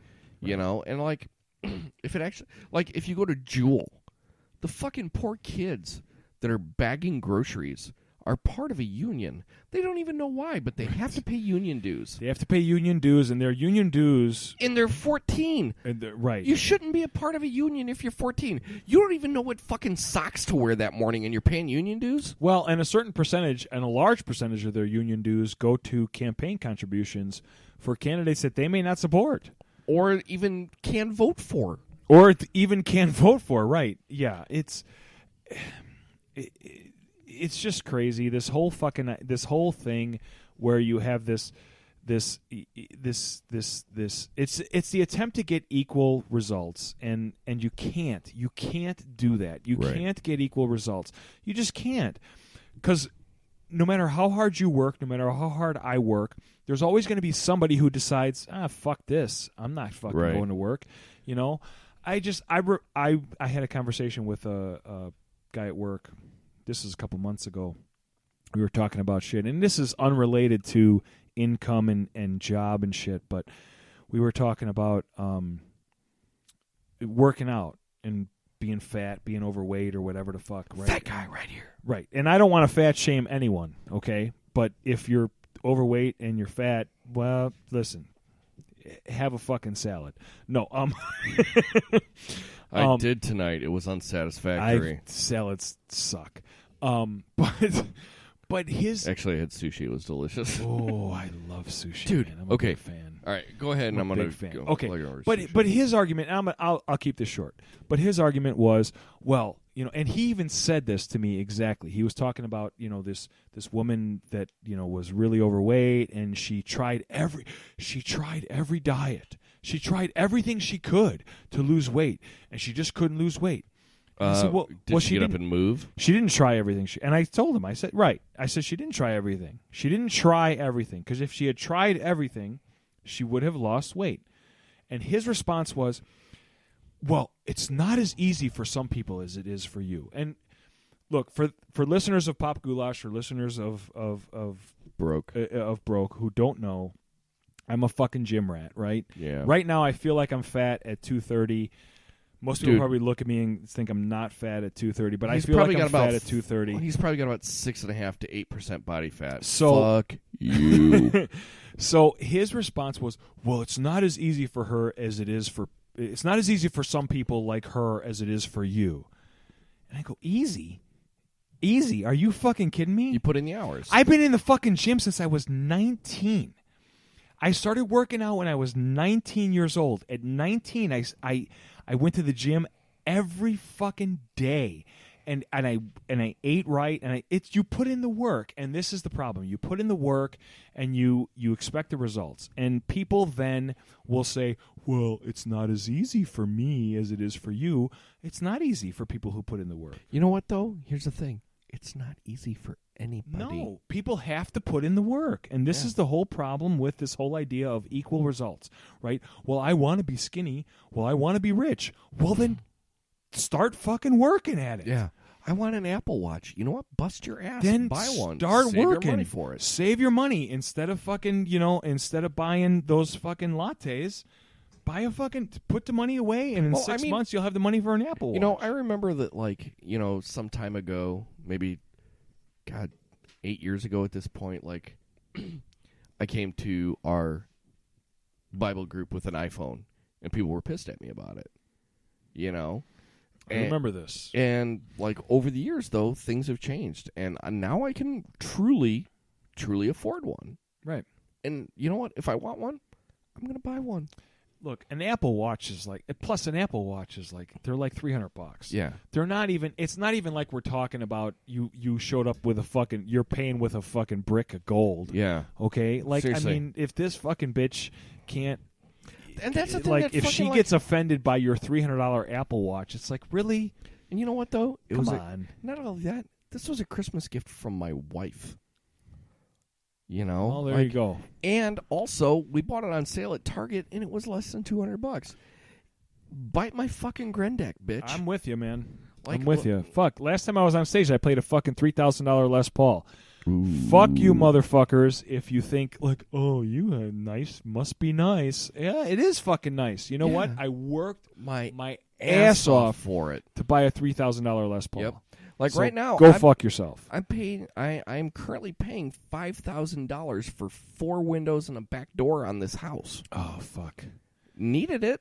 Dude, Had to get it. I just paid $9,000 for a new roof. Oh, God. Jesus Christ. We're hoping to sell this motherfucker before we have that. Well, so. I have to, we're moving. Are you? Yeah. I mean, at some point, really soon here, both kids. Well, both kids have probably 3.5 to 4 years of college left. What? Seriously, Brendan's got that much long? That much? Yeah, he's got that much. How many? How many fucking classes has he dropped? He's going to graduate. He's going to graduate in December, and Allison will graduate the following May. Okay, because I was going to say, I took 5.5 years. Not this December. I mean, like December in December in 2020 or something, and she'll graduate in 2021. December. Yeah, but his problem that is reminds me of that one fucking. God, I can't remember what movie it is, but the woman's crying. She's like, "I'm gonna be 40," and the other woman's like, I'm gonna "When?" be 40. And she's like, "It's Elaine. Someday." It's Elaine from that's in Seinfeld. Was it in Seinfeld? I'm gonna be 40. When? Someday. Yeah. No, dude, seriously. His problem is he's dropped classes. He started at a JUCO.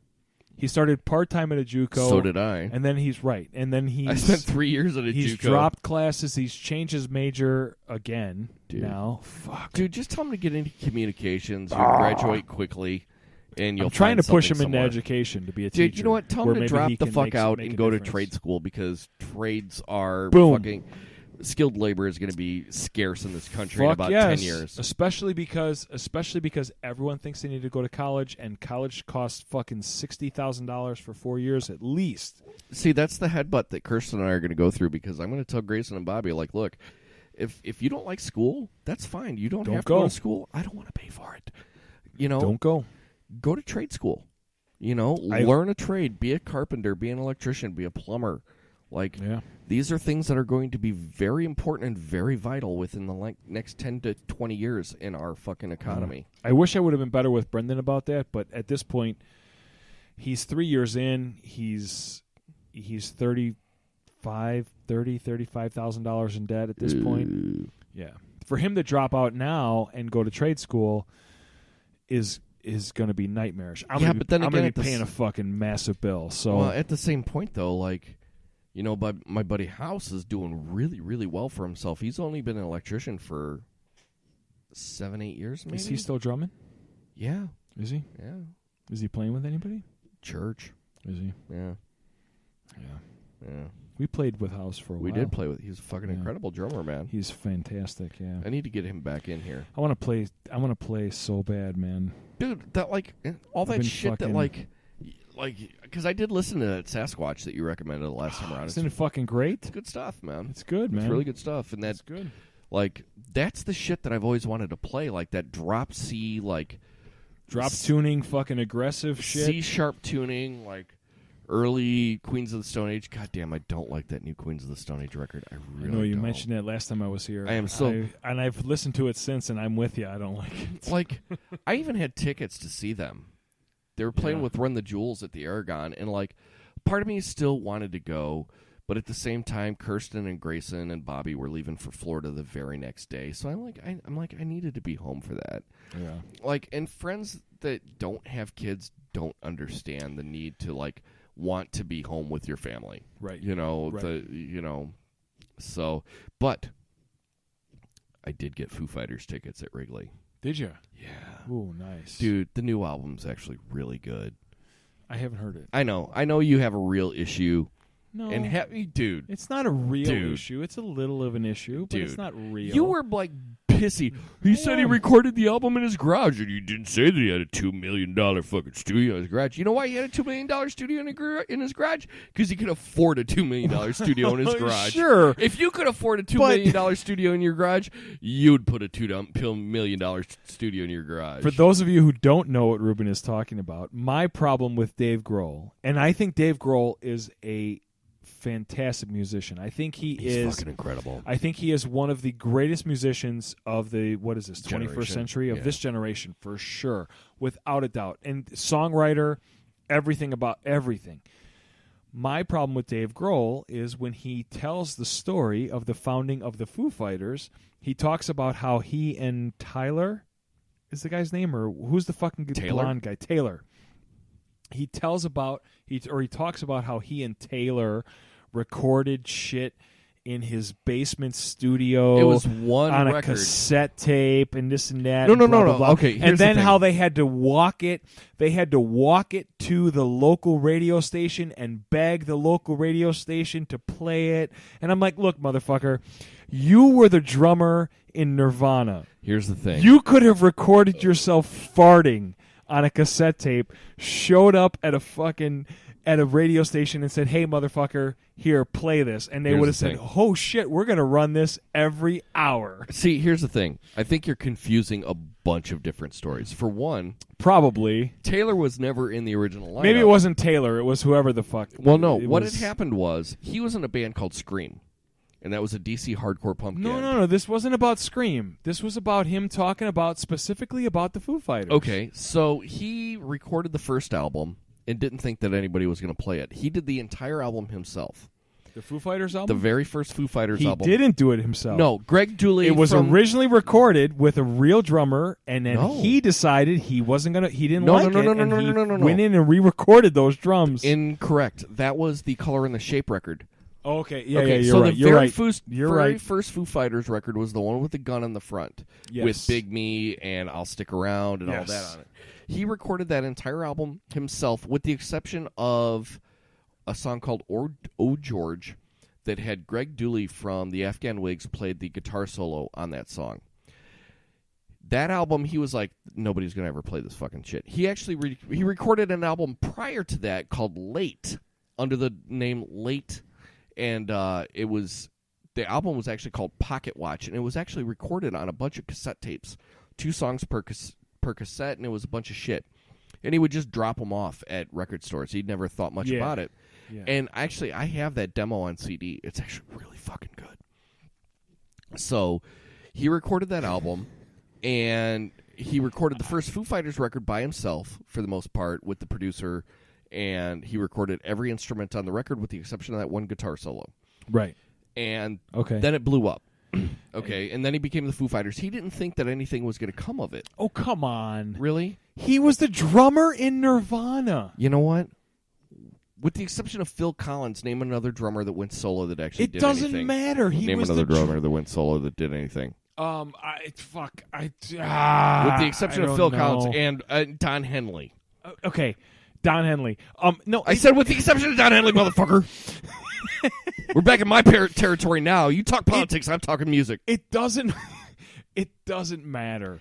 It doesn't matter. You know what? It does, because Chris Novoselic was the bass player in Nirvana, put out an album called Sweet 75, and it went nowhere. You're right. It went nowhere. I agree with you. Hold on.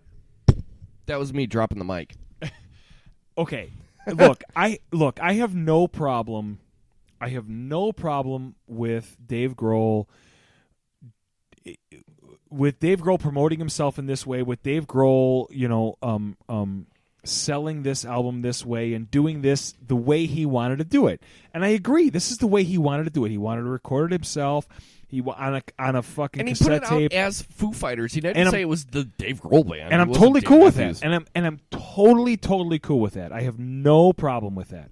Okay?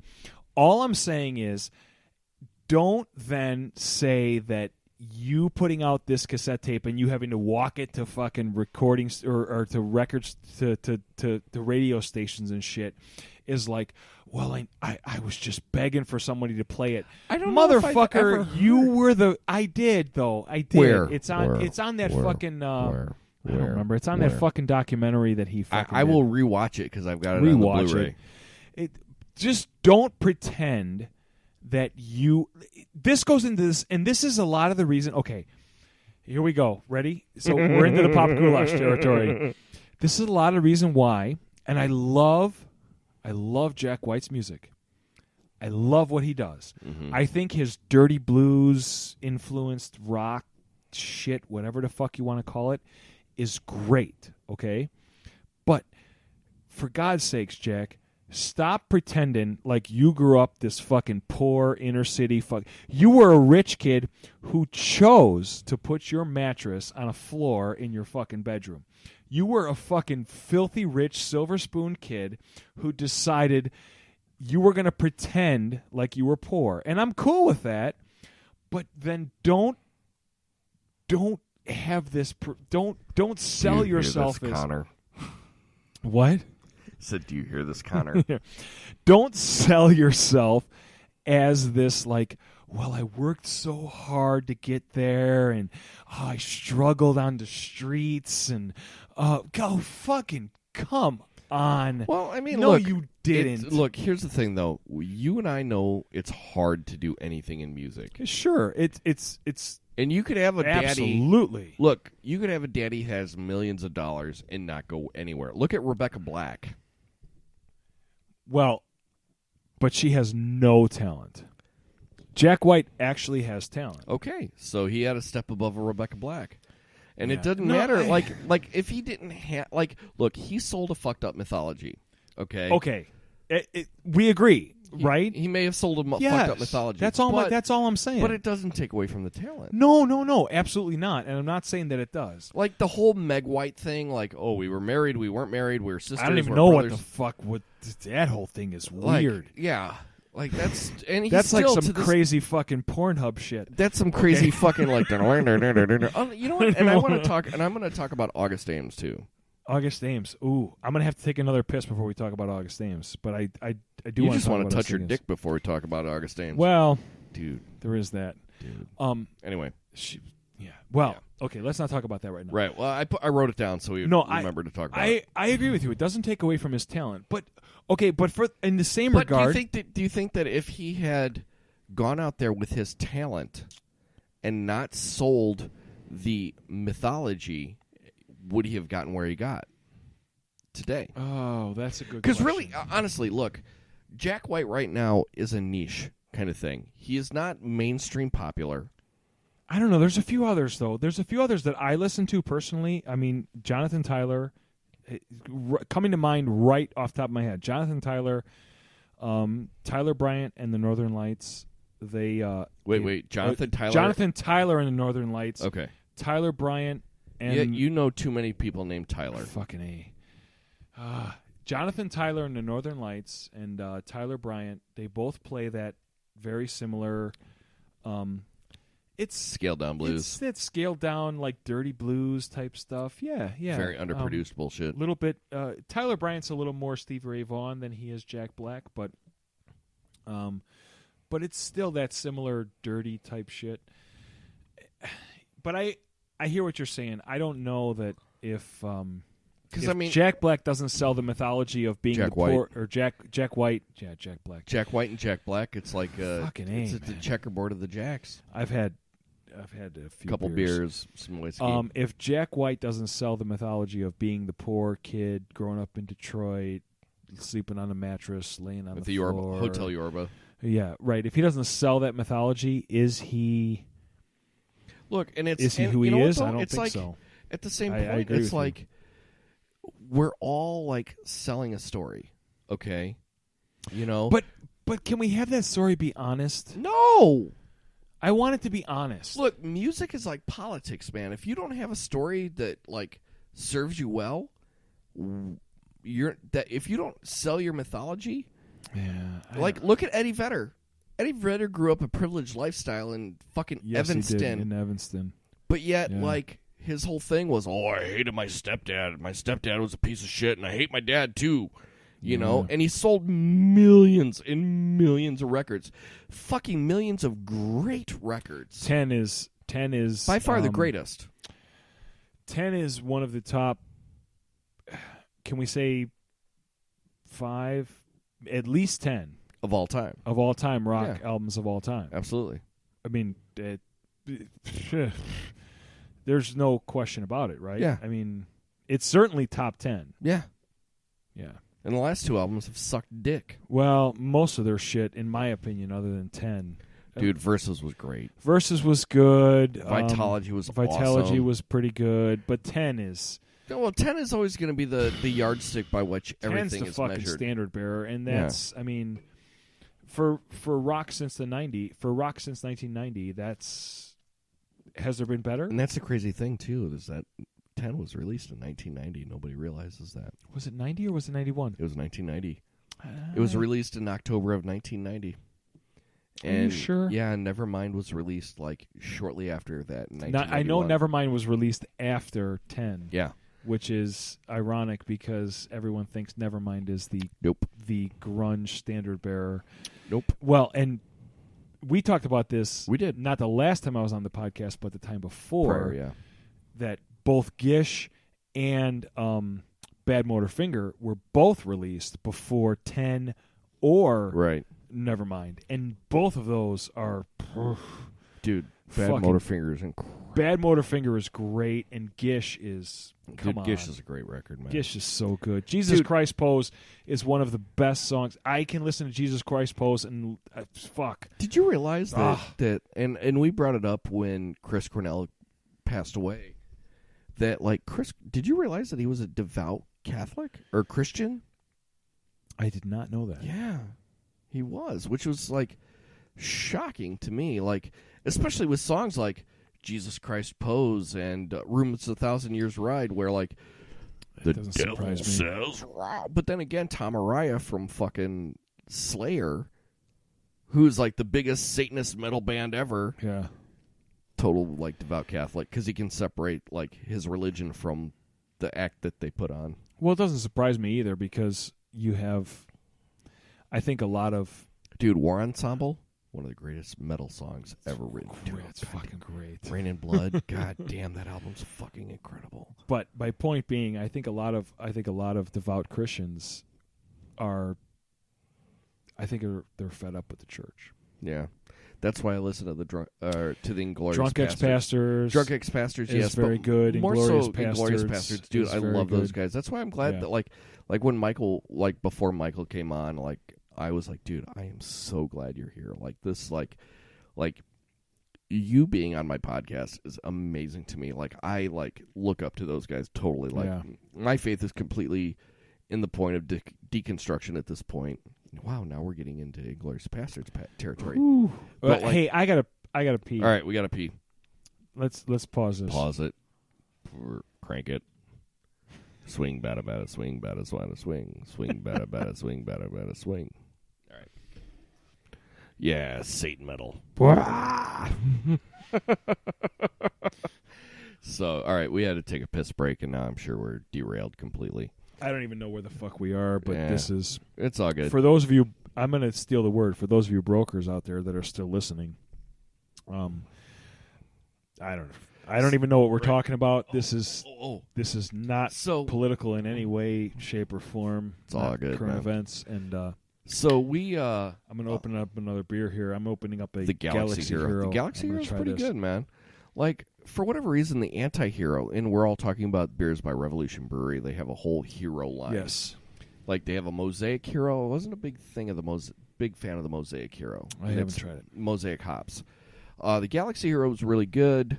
They had another hero that I hadn't tried yet, but they had 6-packs, but they were warm, so I didn't get them. Oh, I like the Galaxy Hero a lot. I like it better than I like the Denali Hero. Really? Yeah, Galaxy Hero is pretty good, man. I've had their stuff. I had that before. Like I said, it's from this. They originally started producing it for C2E2, and dude, I know you're not big into comic books and all of that shit, but like I used to be. I'm just not anymore. Like, I think you really should try one day at C2E2. I would go. Like on a Saturday or a Sunday. Fucking hey, I'll go. Dude, I usually go all 3 days. Pick a day this year. You can ride with us, man. I'll fucking go. Right Let me know when you go. I'll go. Well, I'm going all 3 weekends. Well, all 3 days. I don't know when it is. It's in April. Okay, I'll go. Right on. I'll let you know. I'll give you all the specifics and whatnot. Fuck yeah. Dude, it's a fucking good time. Cool. And Dana will be there too. So awesome. I finally get to meet Dana. I was supposed to meet her tonight. Yeah. And she's not here. The microphone is sitting there all by itself. Yeah. Stomach flu, dude. It's a bitch. Yeah, that's because we were going to Skype her in as well. Because now, like, we have a Skype line as well. Yeah, I don't have that technology. You have that technology. I do. I could probably do it. I could probably figure it out. Right.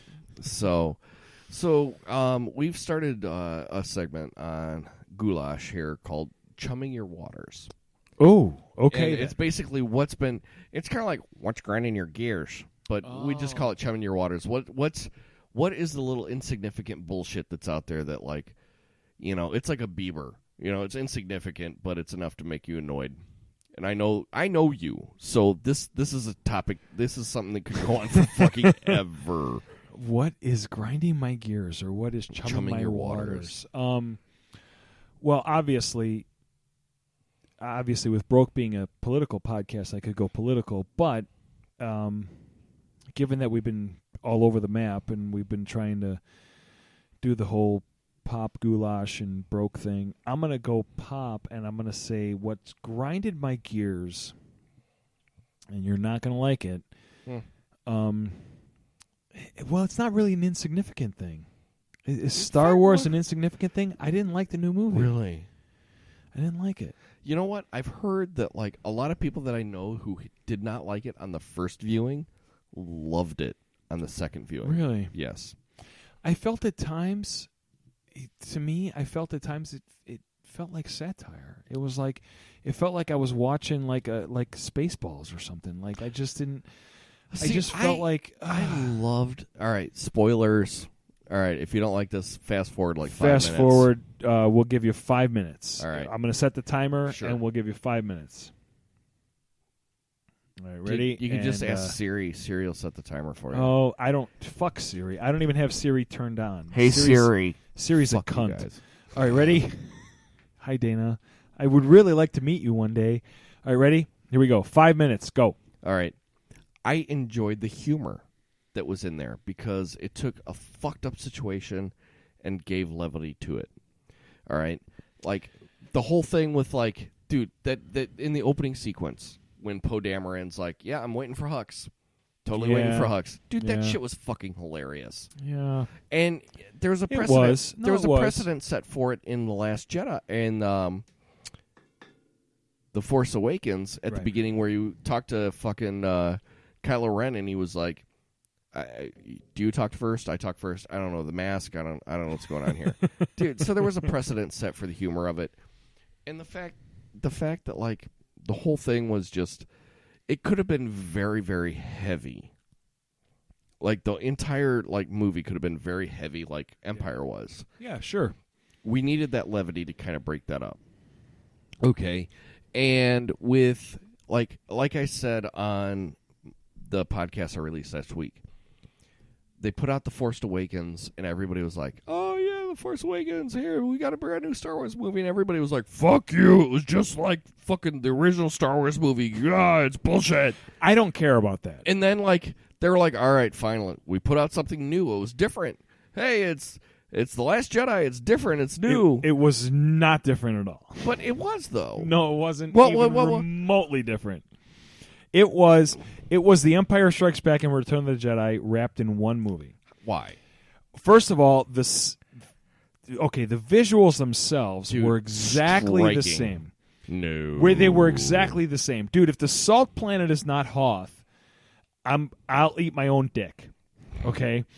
The Salt Planet, whatever the fuck that was, is Hoth. It is absolutely the same fucking thing as Hoth, right? You have the fucking walkers, you have the white, the fucking door. It's this exact same thing. Dude, the red, though? Like, the red throne room is the same. The red throne room. Okay, the red and the salt, you mean? Yeah, okay, yeah. A little bit better. Okay, so they changed it a little bit. But nonetheless, it was striking. It was striking, but it was the same shit over again. And the walkers didn't even do shit. They just stood there. The throne room battle. Dude, that throne room battle was fucking The throne room dope. battle was badass, but it's the same. It's the exact same fucking battle as we had in Return of the Jedi. No. Oh, absolutely. No. It's the same visuals. No. Go watch Return of the Jedi again. I watched it. Because it's the same visuals. It's the same shit over again. No. This movie was part satire, part comedy, and part and in parts Return of the Jedi. That's all right. And it's fucking dude. There were no Ewoks. Most action I got. No, but there were the little fucking the speaker porgs things on the fucking Millennium Falcon. There was a reason for the porg. There on the island that they filmed, there were puffin fucking penguins there, so they fucking CGI'd the porgs over them, so they were like, "Oh, this isn't our world." Yeah, and they were in the movie for like 5 total minutes. Look, they weren't fucking Ewoks. Look, I like the movie. Then why are you talking shit? Because stop talking shit. I don't stop talking shit. Talking shit. Let me tell talking you. Shit. Let me tell you. Talking shit. I like the movie because I think Rey is a fucking great character. Yeah. I think she's awesome. I think Luke's character in this latest movie is shit.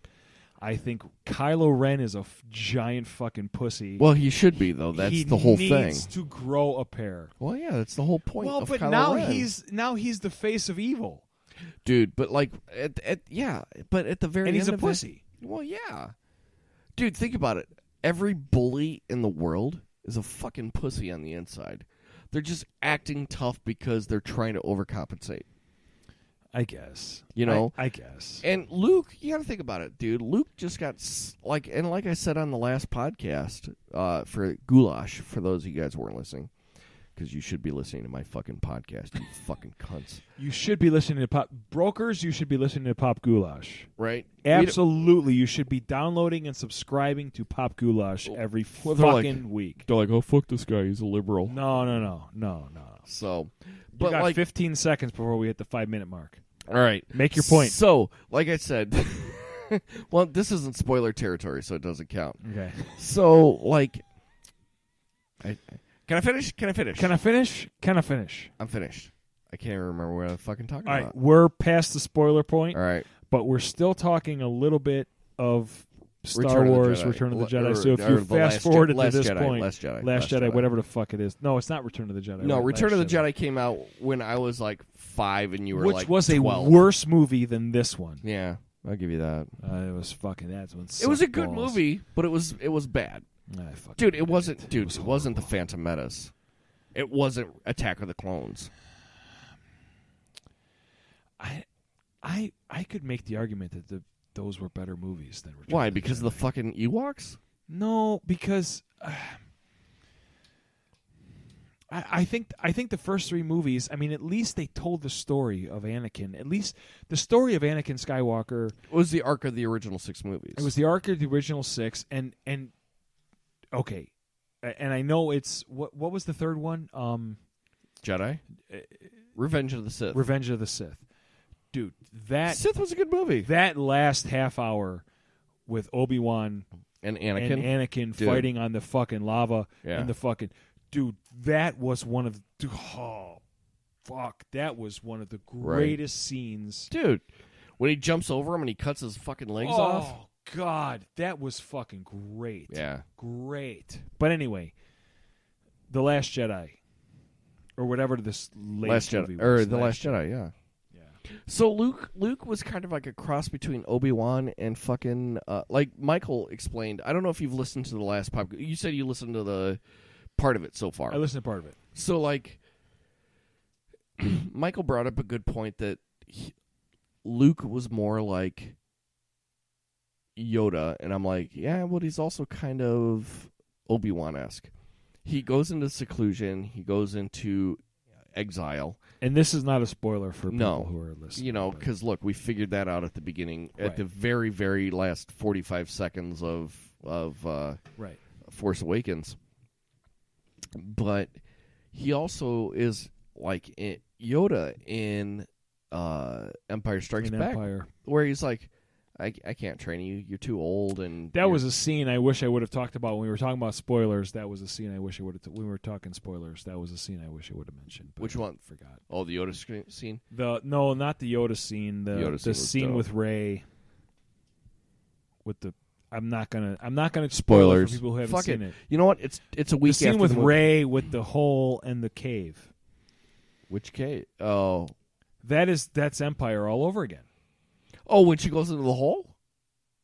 Yeah, but then again, that's a test of a Jedi, though. This is why I say it's not. There's nothing new. It's not original. It's not a new. It's nothing. There's nothing significant. And I liked it.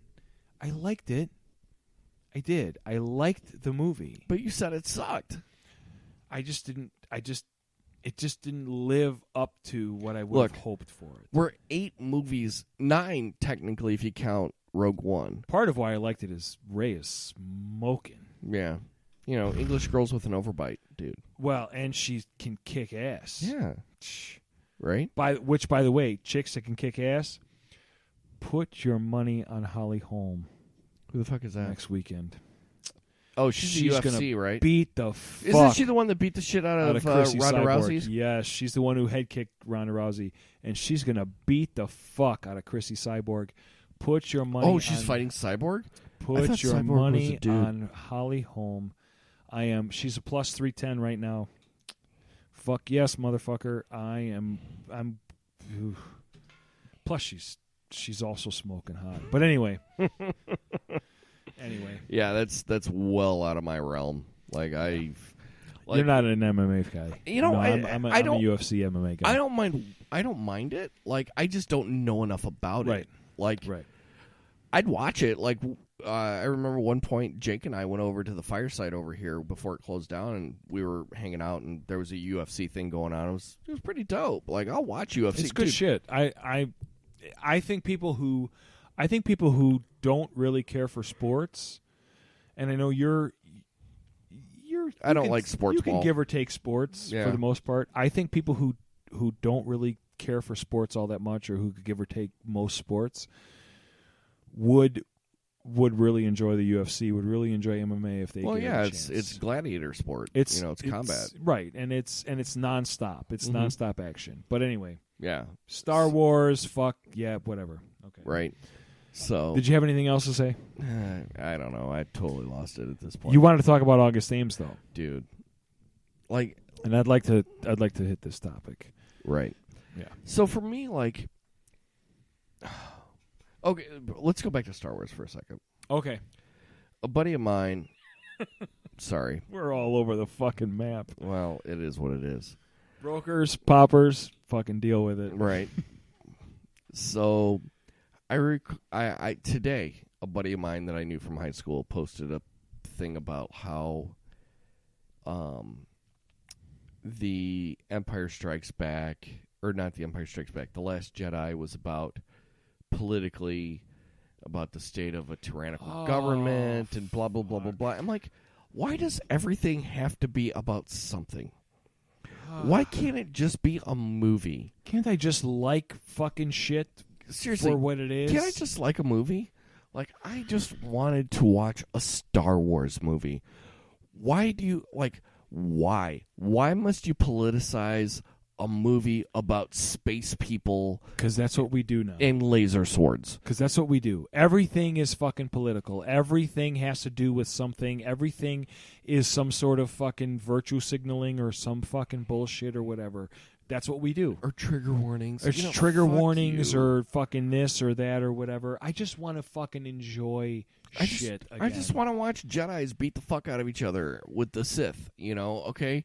Like, why does it have to be this? Well, this goes back to the point that I made a couple of episodes ago on Broke. I don't like Taylor Swift gets all kind of shit. Tadoff Switler. Whatever her fucking name is.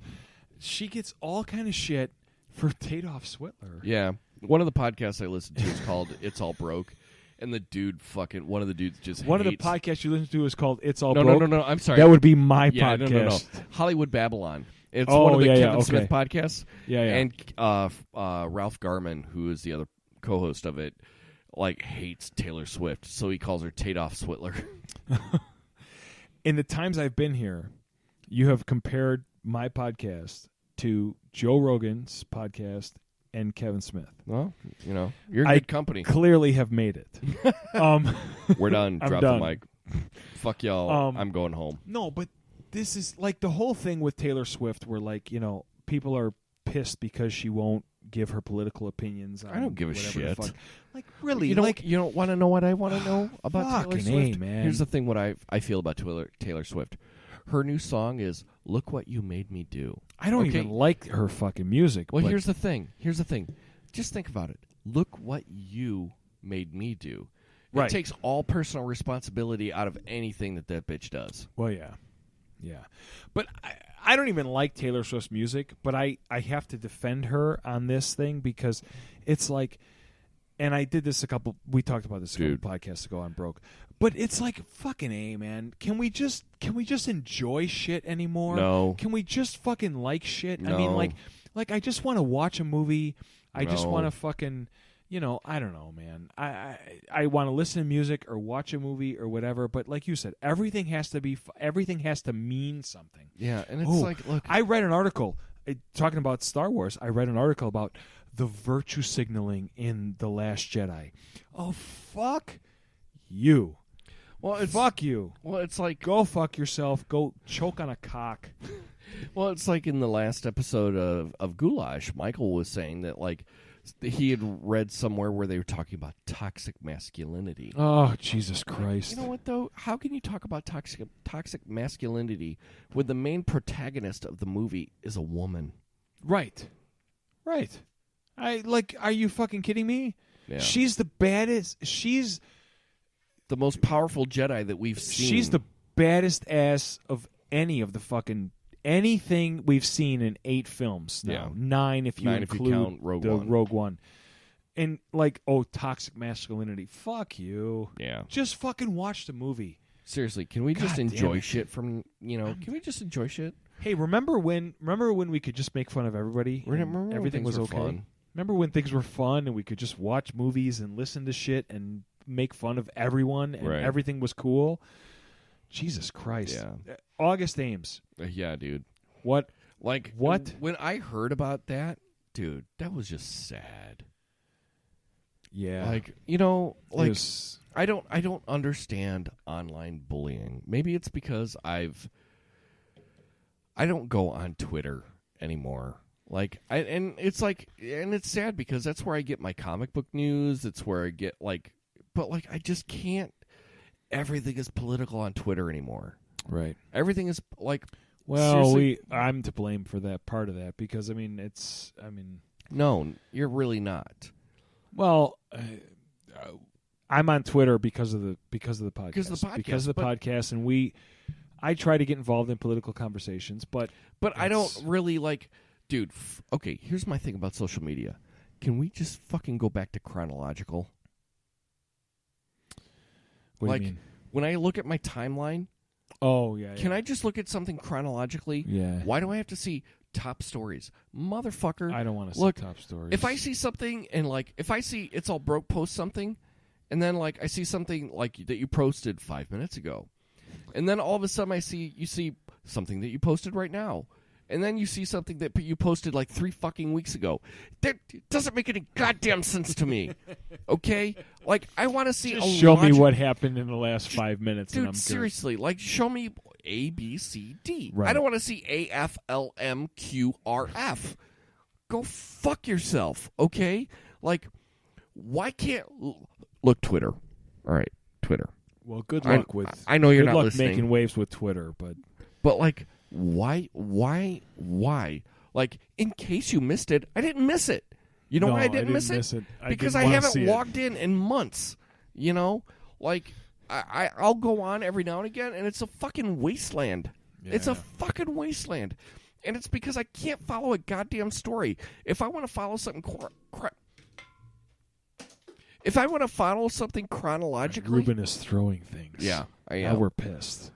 If I want to follow something chronologically, I have to go to your Twitter account and then follow it chronologically. Right. And then I have to figure out, there's tweets, and there's tweets and replies, and then there's this, and then there's that. Fuck you. Can we just give me a chronological fucking timeline? Okay? Every time I log into Facebook, I have to go,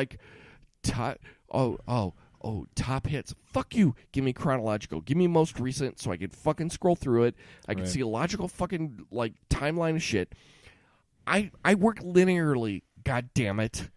Fuck you guys. My biggest problem with social media, whether it be Twitter or Facebook or whatever the fuck, is and actually the one I enjoy most is Instagram, and even then it's not chronological. I hate it, but it's still not chronological. But even there, Instagram at least gives me images of shit, and I don't pay much attention to the It's All Broke Instagram account. I mostly am on my own personal and Instagram account. Even that personal Instagram account, you have 4 photos posted on it. I have 4 photos posted on it, but I mostly follow a lot of a lot of gym accounts, a lot of workout type accounts, and a lot of music accounts. So I get a lot of shit that I like. Right. But my biggest problem with social media is just we live in such fucking echo chambers, man. I mean, it's everything is just and even with the It's All Broke account on Twitter, I have a hard time because yes, I lean a little bit to the right. I will grant that. I lean a little bit to the right. I always have. That's just where I come from. But then again, I think you also are fiscally to the right, but you're socially kind of medium. Very, very socially liberal. I'm for legalized. I'm for legalized prostitution. Yeah. Okay, so I don't know how much more fucking socially liberal you get than legalized prostitution, right? So, but even with the It's All Broke Twitter account, I have a hard time getting past the Trump supporters, and it's like because Twitter thinks it wants to show me the shit that I'm interested in, and it's like, no, motherfucker, I just show me something chronologically. I just want to see the shit that I fucking followed. I follow accounts because I like those accounts. I don't need you to show me every fucking post from fucking this one account who happens to be a right-wing conservative that I follow. I don't need to see his last 6 fucking posts. Like, here's the perfect example of Twitter, and it comes from South Park. They took our jobs, and then 3 posts later, they took our job, and then 3 posts later, they took our job, and 3 posts later, it's the same fucking thing. It's the same thing over and over, and the thing with social media is it's this I forget. God, I had a fucking thought. It is an echo chamber. You fucking your do fucked me up. It is an echo chamber, okay, but where the fuck was I going? Twitter, social media, you hate it, and why you hate it? Because on your fucking account, it gives you, like, you're following people, and it only gives you the people that, like, possibly none of that's helping. All right, fuck it. I don't know. But, yeah. I remember where I was going now. Okay. And I've used this before. We have what is. This is the greatest tool, and I'm holding my iPhone. Yeah. This is the greatest tool. The power of the internet in your hand. Human history. Like, I have access to every written text from the history of mankind in my hand. If I want to read Aristotle, I could fucking take this phone, and within 5 seconds I could find Aristotle and read Aristotle, and I could read Plato. I could read. Everybody can, but you know what they do? But Hillary is a cunt. Hillary is a cunt. They post pictures of food. 45 is a cockbag. And it's like, people, listen. We're not going to get anywhere if we don't fucking take advantage and start using the tools that we have in front of us to make ourselves better. Right? Change starts with you. Right. That's the cliche. Absolutely. But if the only change you're going to fucking promote is fucking posting online, Trump's a dick. Hillary sucks. You're a cuck. Fucking, right. God. Dank memes. Well, here's Dank the thing, too. memes. Oh, Jesus Christ. Every now and again, though, a good meme is a good meme. Well, I like memes. I think can be valuable. I think they're important for relating ideas. Right. But then what are you going to do with as it? a consumer going to do with that idea? Well, if it's the only thing you're going to do with that meme is consume the idea and go, that was funny. You're a cuck. Retweet. Fucking go read a book. Jesus Christ. Right. You can find them all online. Go read a fucking book. I can only read 280 characters at a time. Well, it's no, I have to say this. Okay. Oh, fuck. When Twitter went to fucking 100, when Twitter went from 140 to 280 characters, oh my God, the fucking backlash of going to 280 characters. Did you not see? No. Holy shit. Everybody fucking, I'm gonna self limit myself to 140 characters. Oh, 280 characters is just stupid. Oh, I can't fucking. Are we that fucking dense? Dude, Are we that dense that 280 characters is too many? We used to read books, people. Right. We used to read actual books of hundreds and thousands of pages. Now you can't even read 141 characters? More, right? Jesus Christ. It's all fucking broke. It's broken. Fucking, I'm pissed. Fucking people are stupid. What were you going to say? I don't even remember at this point. It's like that episode of, or not episode, it's like Clerks. When Randall and Dante are sitting behind the counter, and Randall's like, "Oh, come on, man, you need to let loose." Like, and what customers annoy you the most? And Dante's like, "Oh, the milkmaids." He's like, "The milkmaids?" He's like, "Yeah, these women that come in and they look like they're searching for a gallon of milk that's not going to expire until the next fucking ice age." And then the college counselor that comes in there and he starts breaking the eggs. Like whatever, but they they clean up, they pay for whatever they purchase and whatever they break, and they clean up after themselves. And then Randall's like, and then Dante turns to Randall. He's like, "What about you?" He's like, the customers. Which ones? All of them. All of them. That's how I feel about humanity. That's how I feel. That is how I feel about it. It's fuck, man. Oh, fuck. I don't know, people. Dude, all right, let's get back into some Pop Goulash territory. All right. Can I pee first? Oh, God, you and your piss. You broke your fucking... 47 years old, motherfucker. Yeah, you broke your fucking seal, dude.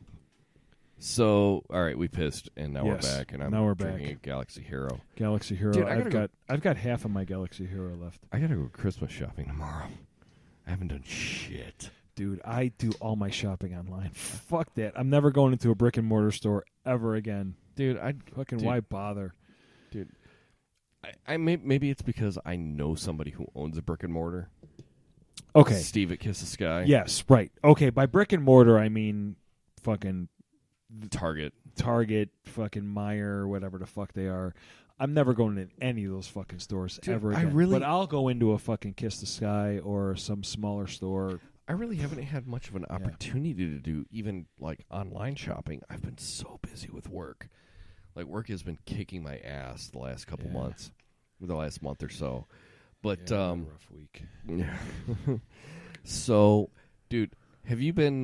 What have you been consuming recently? What's been? Here we go. The Pop Goulash. The Pop Goulash question of the day. Like, what have you been consuming, my friend? I mean, well, other than we talked about this earlier, other than the Smithereens, I've been listening to a lot of Smithereens lately. Yeah, I mean, most of the stuff I've been listening to has been, well, it's not even listening to as much as... it could be listening, watching, fucking reading, okay, whatever, so man. let's do watching, because I just finished, and I thoroughly enjoyed Turn, Washington Spies. That was on History Channel, wasn't it? It's an AMC. It's an AMC, AMC show. Yeah. It's a drama. It's a dramatic... dramatic, what's it they call it? Historical fiction? Fiction kind of thing. Yeah. Really, really good. Because I never grew up. You're like, I didn't pay attention in high school. I didn't pay attention to fucking shit. But I didn't even know that, like, fucking, Washington during the Revolutionary War had this fucking entire spy ring of fucking... Dude, totally. Dude, it was badass, fucking man. Hercules Mulligan, dude. He was a tailor. Dude. And like was getting information from the fucking Kingsmen that came through and fucking passed that information along. They never taught me any of this shit in Catholic school. Okay? Well, because you went to Catholic school. All I knew how to do was fucking say confession to a fucking priest. Tell a priest how many times I jerked off that week. That was all I knew what to do. And not get wrapped by the nuns. And try not to get fucking erasers and fucking rulers thrown at me. But no, I just finished watching. It's on Netflix. All 4 seasons are on Netflix. I just finished watching Turn.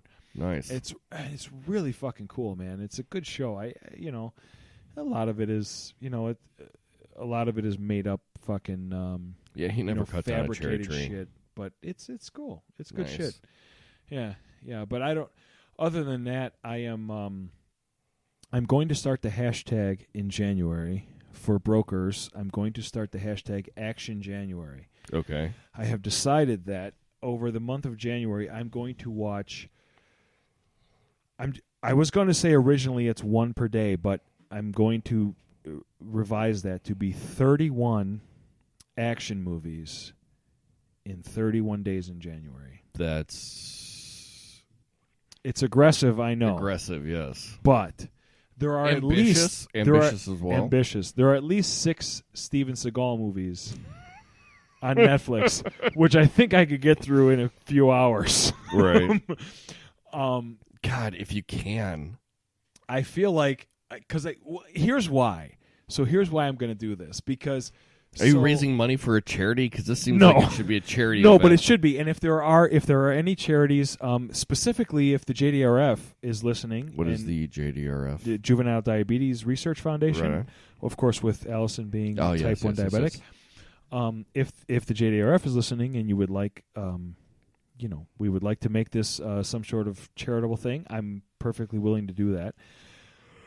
But the reason that I'm doing this is because January is just such a shitty It's month. a shit man. month. Especially in the upper Midwest where we live. Dude. It's fucking cold.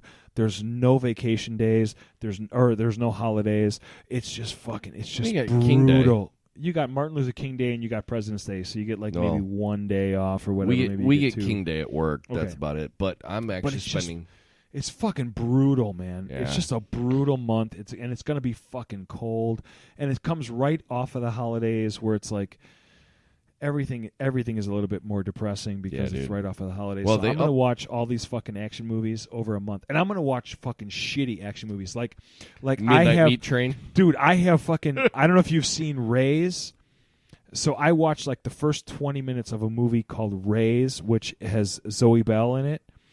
Zoe Bell, she's the Australian. She's an Australian, I think, or she was in Death Proof. She's a stunt woman. Yes, Yeah. So she's in this movie Raise, which is basically about these RAYS? RAZE. Oh, Raise. Okay. RAYS. Who are you kidding? Well, you said Raise. You think we're gonna? You think no? RAZE. Okay. Apparently, this is a movie about. Well, I shouldn't say apparently because I've seen the first 20 minutes. You can't say apparently because it's actually a film. It's actually a movie. It's a movie about. It's a film about a bunch of rich, bourgeois type folks who kidnap and imprison women and make them fight each other to the death. So it's Sucker Punch. Yeah, Sucker Punch kind of thing. But I watched the first 20 minutes and it's so bad. Of course it's such a bad movie, but there's so much blood, and it's on my list for January. Nice. So I'm gonna start the movie. I'm gonna start the hashtag Action January to 31 action movies in 31 days. I'm gonna do it. Of course, you got to do all the tough. Rambo films. I'm going to do as many Rambo films as I can. I'm going to do as many 6. Steven Seagal movies as I can. Got to do all the Die Hard movies. All the Die Hard movies. I mean, even Die Hard, like Live Free or Die Hard, which is the worst of all of the Die Hard movies. Horrible. I watched that on an airplane. It was terrible. Yeah, but I'm going to go through Netflix and Amazon, and I'm going to look at the action movies, and I'm going to and every day I'm going to tweet them. Every day I'm going to tweet what movie I'm watching. How many Chuck Norris movies?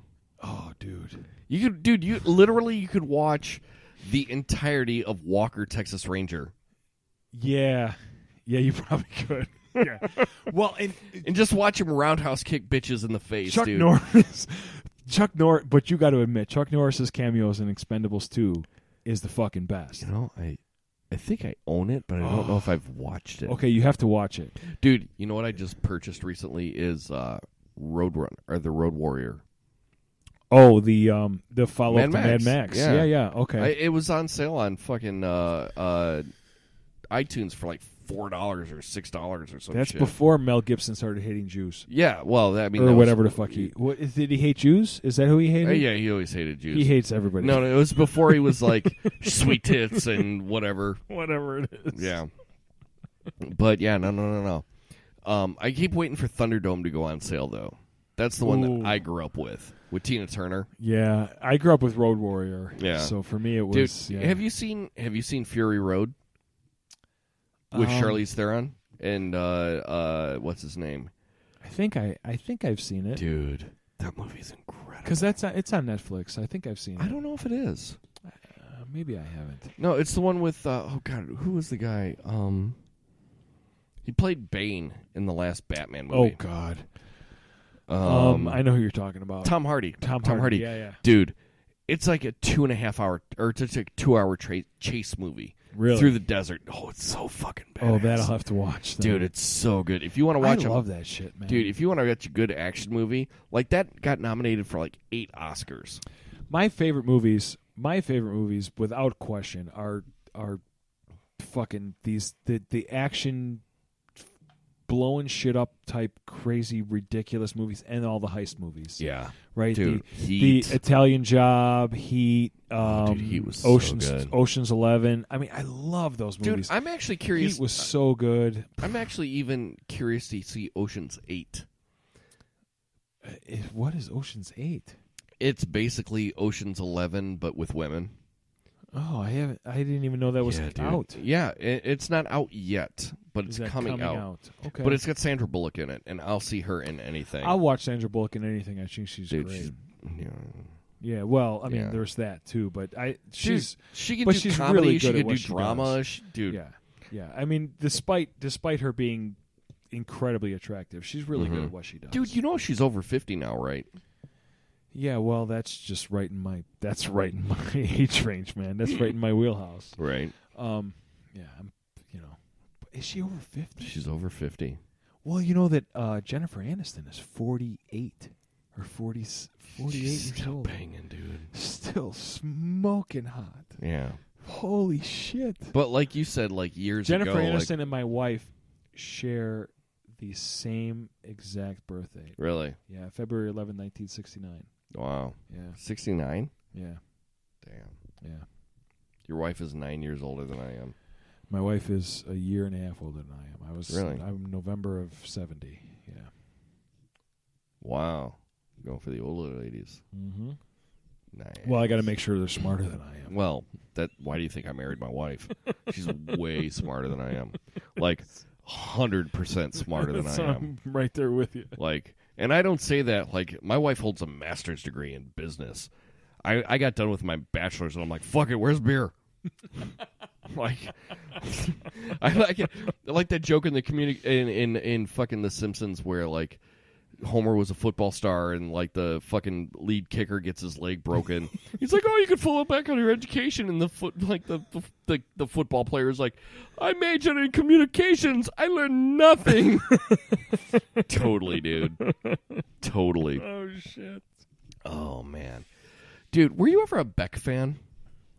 I don't know if I was ever a fan. I mean, he's got a couple of decent tunes that I listen to, but I'm not a weird-ass fucking social. He's fucking weird. He's man. a weird dude, man, but he's also a fucking, what do you call it, Scientologist, which fucking adds to it. But, like... Jesus Christ, I didn't know that. Yeah, dude, those people, that's fucking weird shit, Yeah, man. dude, he's a total Scientologist. But, dude, the new album that he just put out is called Colors. And he put it out a couple months back, and I've talked about it a few times before, but, dude... It's a great record. Is it good? If you like, you probably hate it, but like Duran Duran, in that like that new wave 80s style, okay. Yeah, it really follows that. Dude, Grayson loves the title track of that record. Really? Yeah, he's like, it's my favorite song. And he hates fucking everything that I put on radio. Like, I was playing some shit tonight. I'm like, buddy, you like this? No. Can you play my song? And I put on fucking Colors. He's like, yeah. But I'm not a big fan of the whole Duran Duran, like that whole genre of music. When Duran Duran was popular, you were like, I'm listening to Husker Du. Fuck you guys. No, I was still. I mean, what Duran Duran was mid '80s, right? 86, early to mid 80s, early to mid 80s, 83, 86, 82. Mm-hmm. The infancy of MTV. Yeah, I was still doing lines of coke off of hookers' asses. No. I wasn't that old yet. I was still doing the Sex Pistols and Patti Smythe and Motorhead yeah. I mean, I was still and even Metallica. Yeah. Yeah. So I was never a big Duran Duran. I was never a huge Duran Duran fan. Like Rio was a dope song. You can't. I never even. Yeah, no. To me, it was. I just never. You never you didn't get into the whole MTV thing when MTV. I really didn't. Really? I really didn't. The only thing I got into with the MTV stuff was the Madonna stuff. Really? And that's because it was Madonna, and she was, Madonna. She was Madonna. She was hot, and she was, Ish. she was sexy. Well, look, in '82, when that's really all you had, yeah, I get it. Madonna sold sex. Absolutely. And I mean, for a kid who was, 12, 13, 14 years old in the early 80s, fuck yeah, I'm watching Madonna. Dude. I'm watching Madonna sing fucking Holiday every... I'm watching that 1,000 times in a row. Right. Oh, man, you could have been in the little mesh tank top that she was wearing. And, right. I want a pot belly. Fucking A, right. Like Madonna in the Lucky Star video. Hell yes. You want some pot? That was Lucky Star, right. That was Lucky Star with the mesh. Right. Oh, you retard. Yeah, but fucking... but I mean, even from a music standpoint, I was still, at the time, it was Metallica's and Sex Pistols and Motorhead. Right on. Yeah, but that new Beck album is actually really fucking good, man. I'll have to go to listen. I haven't even heard it. Even if you were oh man, I'm not big into that '80s era of synth pop stuff. Yeah, dude, that album's fucking great. I haven't listened to any new music. I mean, the only I hate to say this, the only new music I've even come close to listening to. What? I'm Old Billy. I know. I listen to some new country, but other than that, I don't listen to any new music at all. Really? Yeah, I mean, even my buddy Dwayne at the gym was making fun of me because I was fucking I was running on the treadmill and he was laughing at me because I had Redman on. I'm like, well, fuck, man. I'm like, all this fucking new shit that these fucking guys are coming out with sucks. Dude, when did Redman put out a new album? Who fucking cares? I was listening to the very first one, whatever the fuck it's called. I have a playlist that's nothing but Redman and Biggie, and it's That's hilarious. Fuck, and it's all fucking early. Oh, I'm sorry, NWA's on it too, and it's all early '90s shit. That's fuck funny. Yeah, And he was ripping on me because he's like, man, why don't you listen to something more recent? I'm like, because all the recent shit sucks. That's funny. It's all fucking bullshit, man. I don't like it. I was listening to the new Eminem today. Oh, fuck him. He's... I wanted to like it so much. I know. The second half of the album isn't bad. The first half of the album is just not great. And then I went back and listened to the Relapse album that he put out in 2010. Yeah. That album still fucking holds up. It's a good fucking still record. Really good. But then again, after that is when he teamed up with Rick Rubin. And Dr. Dre is more of an executive producer on the record. Yeah. And the last two albums he has put out has been with Rick Rubin, and they just haven't been great. No. Well, And this is the political side of me. This is the it's all broke side of me. That fucking freestyle that he did on the BET Awards, which wasn't great. Which wasn't freestyle at all. No, he had that shit. He planned had the out. whole thing written, but it wasn't even good. But it's horrible. It's horrible lyrically. Yeah, it's fucking terrible. It's just god awful. Yeah, but then again, I mean, just the watched rhymes that he makes are just it's just because you don't like Trump. Oh, I'm sorry, because you don't like 45. Oh, okay, we're supposed to like this now. No, it's shitty. But it's funny because I just watched 8 Mile again. Yeah, because it's on Netflix right now. Dude, it's a dope movie. The last 20 minutes of that movie are fucking incredible when he does the freestyle battles at the end of that movie. Dude, I'll watch 8 Mile over and over and over again. It's fucking great. It's a good movie, man. And you're right. That last 20 minutes, half hour where he does the freestyle shit, come on.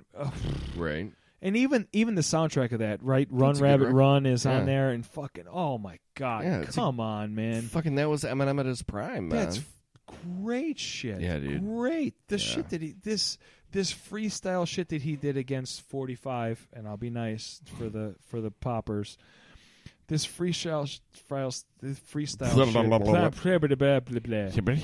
I mean, it's just look, regardless of what you think of 45, you got to admit. You know what the funny thing is, this though? It's just horrible. Like, it's I remember when shitty. I remember when Bush was in office. He did a song called "Mosh" on the Encore record about that, and that song was fucking terrible too. Oh, I don't remember that one. And I am not a George Bush supporter, Nor am I. Nor did I appreciate him in office. Like, no. But at the same point, like, I'm like, that's the song you're going to put out as a protest song? Like, granted, the Encore album was dog shit. That album was very good. No, it was a dog shit record. And granted, it wasn't either of the first. It wasn't the first two. Slim Shady, and it wasn't the Marshall Mathers EP. It wasn't even the Curtain Call. No. The Eminem Show, which the Eminem show was a great fucking Curtain record. Call was the greatest hits record. Yeah. Okay. Yeah. And it wasn't Recovery, because Recovery was a brilliant fucking Recovery record, was great. Dude, that album got me through a breakup. Yes, I know it did. Yeah. Because I remember that. Yeah, and it was like that album and the Gorillaz Plastic Beach album. Those two albums got me through a breakup until I met my wife. Yeah. Yeah. Yeah, that was some good shit. Dude, that and like I said, I just listened to that again recently. Dude, it's a great fucking record. But this is why, man. I mean, like listening to fucking, like I said, like I'm listening to Redman and I'm listening to Biggie, and it's like, fucking hey, man. I mean, this stuff is so much better than any of this bullshit that comes out now. It's just fucking horrible. Right. Dude, have you watched Black Mirror? I have. Did you see the new season's coming out? It's coming out December 31st, coming out New Year's Eve. No, it's coming out on the 29th. 29th. Well, you know what I'm doing New Year's Eve? I'm going to fucking watch season 4 of Black Mirror. That is one of the greatest shows on TV right now. Dude. Holy fuck. I've been kind of just picking episodes recently off the last season. Have you watched the whole thing, though? Dude, right? I've watched them all. Oh, yeah. I've seen it all so 2 or good, 3 dude. times. It's They're fucking so good. So it's like good. the Twilight Zone of technology, dude. Oh, it's my amazing. God. Like, I just rewatched recently the one with Bryce Dallas Howard, the first episode. Yes. What is it, Who's Nosedive? way cuter in that than she is in anything else. She's pretty hot in Jurassic Park, though. She's cute in Jurassic Park, but she's not real cute in real life. She's got a fucking... there's a problem there. Well, no, Something's going on. She's got some curves, and she's a redhead. What do you want to do? I like redheads, but there's something going on there. There's a face issue there that's a problem. But she's super cute in Black Mirror. Well, like cute. It's because it's one of those she has I to sound put like on such a fucking pig, man. Yeah, we both are, whatever. But it's one of those where she's got to put on that facade through the whole episode, and like, it makes it really like makes you wonder about like social media and where it's going to and how it's going to push us, throughout. Dude, if you've listened to Sam Harris's podcast at all with the fucking with artificial intelligence, and dude, it's terrifying, man. Yeah. It's frightening, and from a guy who's a software developer, and it's terrifying, man. Mm-hmm. We're in a place where, fuck, I mean, shit like the only thing that's keeping us away from shit like the fucking Matrix and all this other shit is people not wanting to do it. Yeah. All it's going to take is one fucking jagoff to show up and decide, no, I think it's time that we eradicate the human race with computer engineered civilization. And it's like, it's going to be lights out. Bonkers. Man. Yeah. Fuck. It's terrifying. Yeah. Dude, the best episode of Black Mirror right now for me is either White Bear, where the woman wakes... And dude, it's all from this last season, where the woman wakes up from an apparent suicide attempt, and she's running around through like the town or whatever, and everybody starts filming her. Oh, fuck. Dude. Holy shit. Yes. And then you come to find out, like... No. Don't break it. Don't spoil it for people. Dude, it's been out for a year. Fuck it. No, don't. Okay, yeah, fuck them. And you find out that, like, at the very end of the episode, she was complicit in the murder of a child.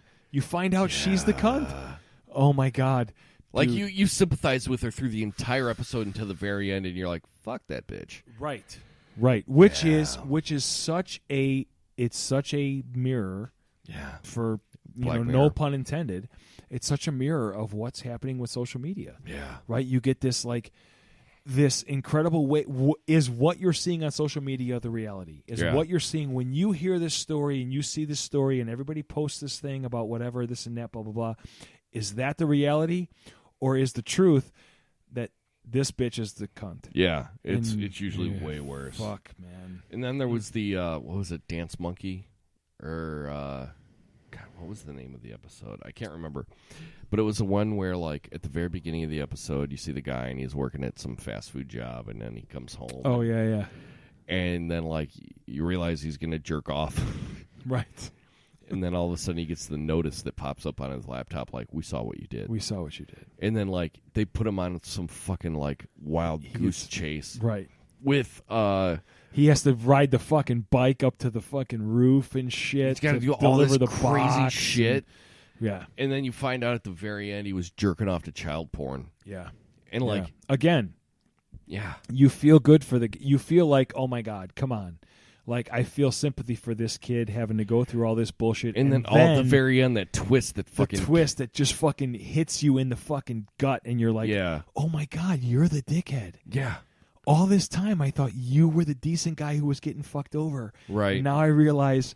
Dude, you're the dickhead. The storytelling on that fucking show is incredible. It's great. I hope the new season is as good. I can't imagine. I don't know anything be. about the. I know it's been a couple years since they've written a new. I think it's only been a year, actually. I think. Has it been only a year? I think it's only been a year. I don't know anything about who the producers or the writers are, so I hope it's as good. You know, it started off as a BBC show. Yeah. The first 2 seasons were on BBC. Yeah. The very first episode was the one where... The first episode is The Pig. Oh, yeah. And I love it. It's one of my favorites. That one, is just... God, if they would do that to 45, that'd be brilliant.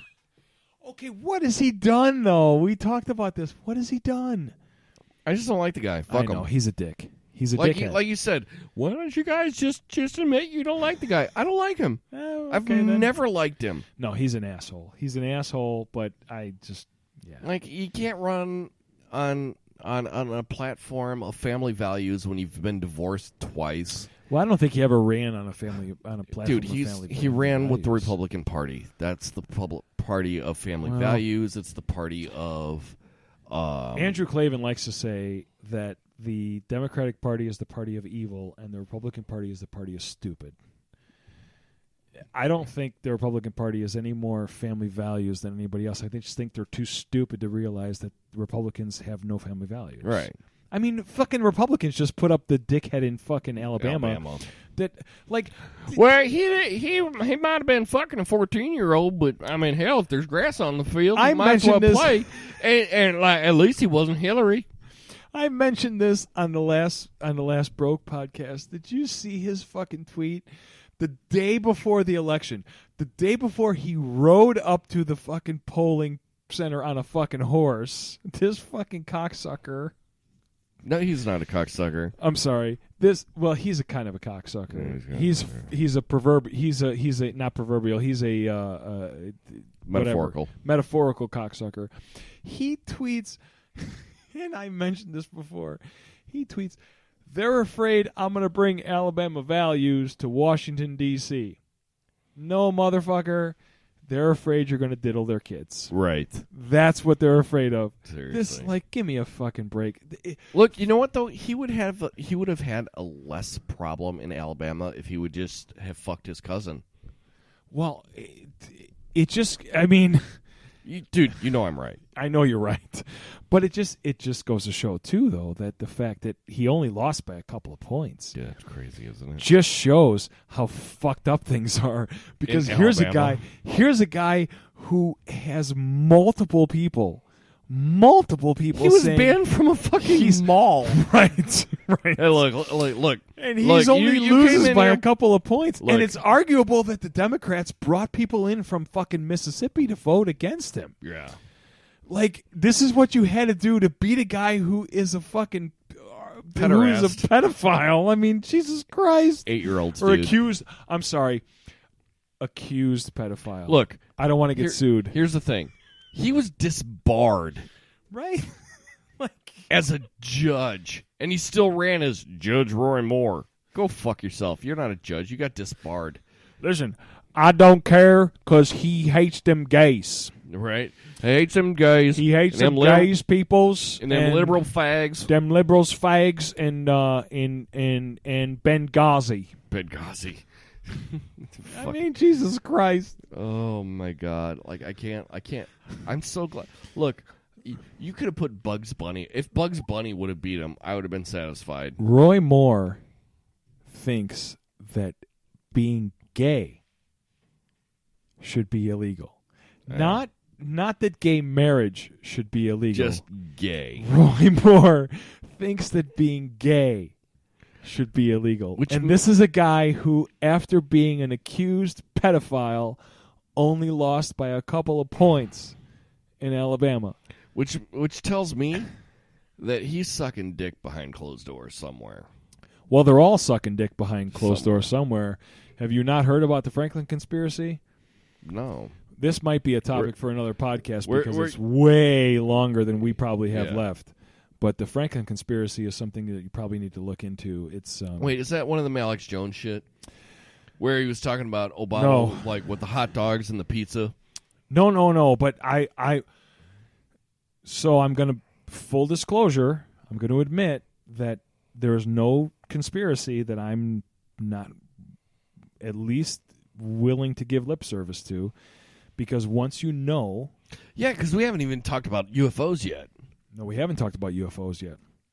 Look, man, once you know what the government has actually done, once you read about MKUltra and the Gulf of Tonkin, MKUltra, where they tested, where they kidnapped, where they took prisoners out of prison, or they took mental patients out of mental hospitals, and they kidnapped them to test them with LSD to determine whether or not that these mind-altering drugs could be mind-control drugs.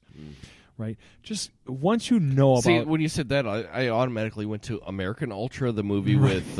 which was a dope-ass action movie. That should be on your list. That should be on the list. I'm going to put it on the list. That movie was fucking American dope. Ultra. Yeah. That movie was dope, I've actually seen it before, so I don't know if I want to try and watch new ones. Dude, it's going to get to the point where you're like, I'm going to have to. Well, that's the hope is that come the end of January, I'm to the point where I'm going, oh my God, I had to suffer through this fucking horse shit piece of shit.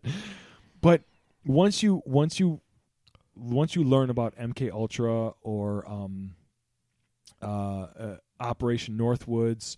Oh, I heard about Operation Northwoods is fucked up. Fucked up, man. Or the Gulf of Tonkin. Yeah. Once you know that these things actually happened, there's no conspiracy that you could hear that is like that really? You would go, no, there's no way the government would do that. You hear these conspiracies, it's like I have the joke where like I hear conspiracies like, well, Bush did 9/11. And 99% of people will go, fucking, the president didn't do 9/11. But there's 1% of us who read the papers from MKUltra that go, maybe. Motherfucker, maybe. Well, that shit might be true. Something was brought up to me recently. Have you heard of the two Trump conspiracy? Trump? No. There's two Trumps. There are two Trumps? One of them wears a red tie, one of them wears a blue tie. Because he's crazy or... I don't know. All I've heard is that there are two Trumps now. It's entirely possible. One of them wears a red tie, the other wears a blue tie. It's entirely possible. I wouldn't doubt it for a minute. And the whole UFO thing, I wouldn't doubt for a minute. Although the CIA has had a complete probe on look, as a rational, I like to think of myself as a scientist, right? Because I'm a software engineer. I like to think of myself that way. I don't think it's logical to think that there's civilizations from elsewhere in the universe that have gotten here. I don't think that's rational? I can't imagine the universe and I the think galaxy. they exist. I think to think they don't exist is silly. Right. Okay, They okay. for the way sure that you exist. the way that you had presented that No. originally did not sound like you were like, they ain't been here yet. No, for sure they exist. I mean, for sure. I think it's one of those where they've passed by us and we're like, fuck these guys. Right.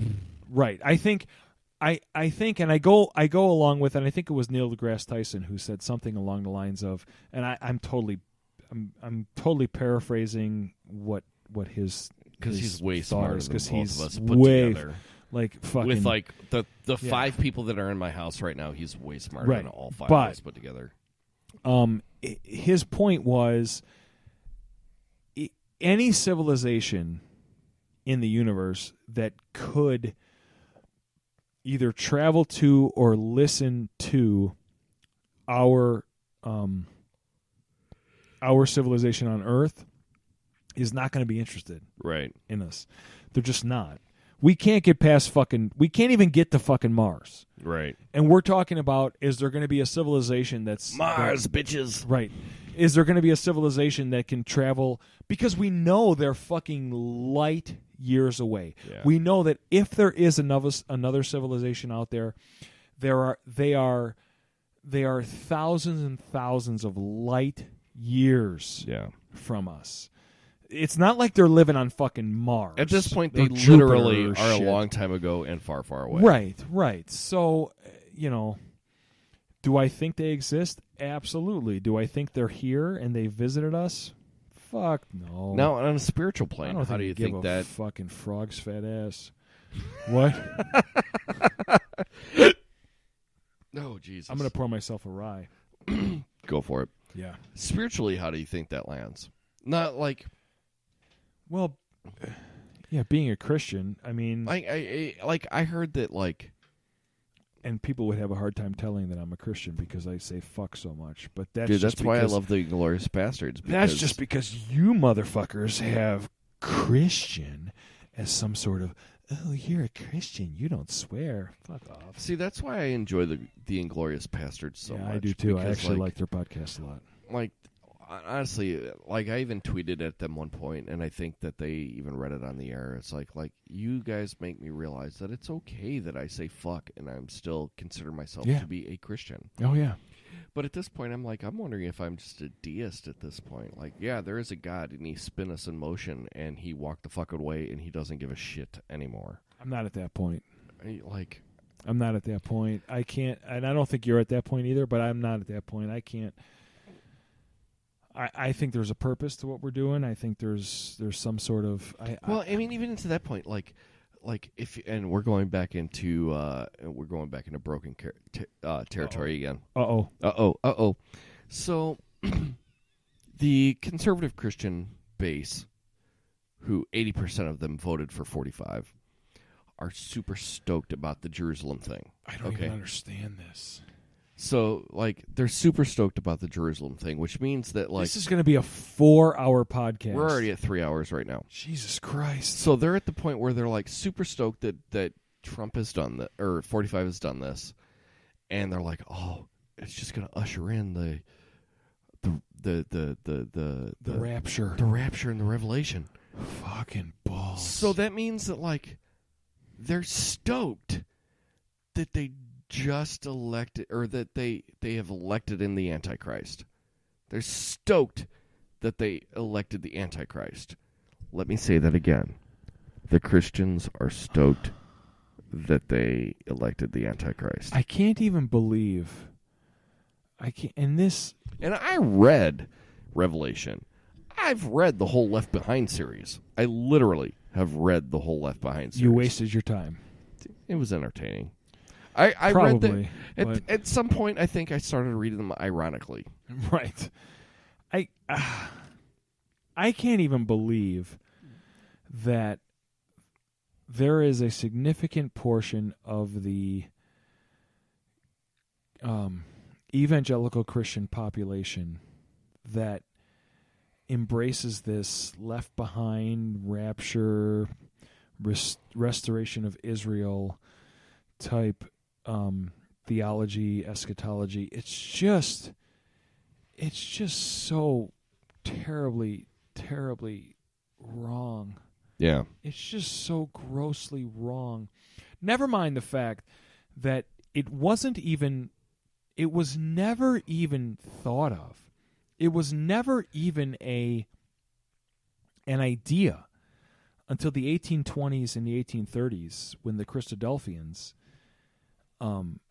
came up with this idea of the rapture, and the restoration of Israel and whatever it is, and then of course it morphed into the Mormons and things like that. Which those fucking people are crazy. Yeah, but you know what though? They're really nice. They're super nice people. Super nice people. They're some of the nicest people I've ever met. They're fucking nuts. Their religion is fucking out of fucking is Looney Tunes. You know what? The one thing that gave me respect for them a little bit was when I went to go see Book of Mormon on Broadway in Chicago, and they took out like a 3-page ad in the Book of Mormon fucking playbill. They're like, yeah, we know you're poking fun at us, but hey, we're gonna let's open up a discussion. I saw that, and it was you know what? Look, I have a ton of respect for Mormons. I actually had 2 Mormons show up at my house.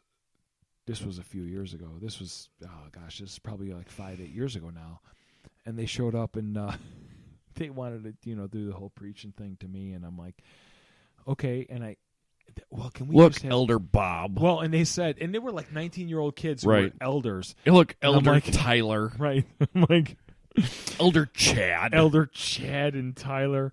I'm like, okay, well, look. I'm like, here's the deal. I'm happy. I'm like, you guys are welcome into my home, and I will give you whatever time you need to make your point, but however much time you guys got to make your point, I just want half that. I said, I just want half that time to make my point, and then we'll go from there. And then if you guys want to have a conversation, that's cool. And they're like, no, we'd love that. We'd love that. Okay. So they came in the house, and they made their whole point, and they did their whole spiel and whatever, and they're like, so what do you think? And I said, so is it my turn? And they said, Sure. What would you like to say? I said, well, there was no corn in Israel. Corn doesn't grow in the desert. Corn needs moist ground. How do you grow corn in Israel? So I want to understand how your first book of your Book of Mormon has corn growing all over the Middle East. It doesn't happen. And from there, we grew up in Illinois. We know where corn grows. I'm like, from there, I'm like, okay, now, if you want to now talk about rapture and shit and planets, and you guys get your own fucking planet and shit like that. And where exactly is in Missouri is the Garden of Eden? Right. Never mind the fact that Joseph Smith was arrested and convicted and thrown out of multiple states for being a con man with the same con that he interpreted the Book of Mormon. Right? This whole seer stone in his hat thing, whatever. But you couldn't see it. But fuck. But anyway, I don't even know where we were going with this. Right. But, something about religion. Oh, where do I put this? With the if there are alien life forms, right? Yeah, I mean, because as I heard on WMBI here in Chicago. If there were aliens, Moody Bible Institute. Yeah, if there were aliens, like that would just blow our theology out of the water. No, it actually wouldn't. Because for the same reason that the existence of alligators don't blow our theology out of the water. Well, because Jesus only came here to save humans.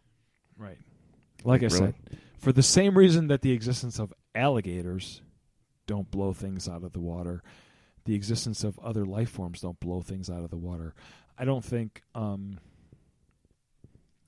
existence of or the potential existence of other life forms blows any theology out of the water.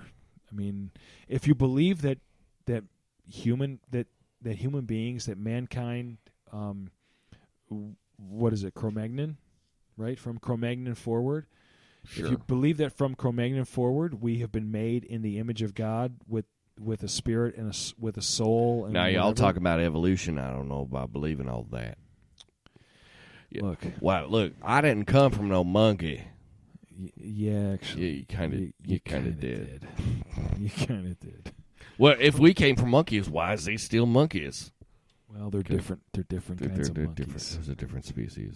It's a totally different kind of monkey. Are you fucking retarded? You fuck your cousin, and you're trying to question me on fucking science. Go fuck yourself. Look, you fucked your sister. I understand it. She's kind of hot. She's got that buck tooth, and she's got that fucking gap between her teeth. I get it. You know. Actually, though, it's funny. For years, I was. I don't know if I was not a proponent of evolution, but I was not a defender of evolution either. I was one of these guys. I was one of these Christians that was kind of like, well, maybe I don't know, whatever. And then somebody approached me with the larynx of a giraffe, which I don't know if you know this. Anyone who's listening, you're gonna have to Google this because I'm not gonna do it any justice. Apparently, though, there is the larynx of a giraffe. Actually, it meets in two places, right? And one of them is at in their top of their neck, just below the head, and the other is in the top of their neck, just below the head, right? The problem with that is that it actually, the larynx of a giraffe, and I think it's the larynx of a giraffe, actually travels down their neck below, like around the aorta or something of their heart, and then back up to the point where it meets back at their neck. So the 2 points, point A and point B, are right at their jawline in their neck. But in order for it to make that connection from point A to point B, and I'm pointing here in my neck for Ruben, but sure, you're going to have to Google it if you're listening. The point of it is it travels down their neck and then back up their neck to make from point A to point B. And somebody pointed this out to me and was like, dude, how the fuck does this make any sense unless it was evolution and the giraffe's neck stretched over millions and millions of years of evolution? You're like, duh. And I'm like, yeah, okay. And that was actually the one that triggered it for me. And I was like, well, yeah, that makes fucking sense. But, yeah. Or like the banana. Or the banana. You've seen that Kirk Cameron bit, haven't you? No, I haven't. Oh. Kirk Cameron makes me laugh, though. Dude, Kirk Cameron's a fucking idiot. like I'll show you the video offline, but he and this fucking Australian dude go off for like 5 points on how like the banana proves that like there's no evolution. The banana? A banana. How does a banana prove there's no evolution? Because it's made perfectly for the human hand. But then, like, you Google it, and you show, like, an undomesticated banana, and it looks nothing like the fucking banana. Well, and except for the fact that every fucking primate on planet Earth peels a banana from what we would call the bottom. Yeah. Right. What a fucking... Oh, my God. He's a fucking moron, dude. I don't know. What else we got to talk about? Whatever. All right. I don't have anything else. Yeah, so, I don't know. Did you... I don't know. Because I'm also going to be recording with fucking Dana on Sunday, hopefully. Dude, I'd really like to meet Dana at some point. Yeah. Eventually, it will happen. Dana, if you're listening, eventually, Jesus Christ, you have to... Well, maybe you guys can get to fucking... Maybe you guys can come down south. Yeah. We could... I'll bring it up to her. Next week. Next week. Next week is... Jonesy? Jonesy's coming in. Yeah.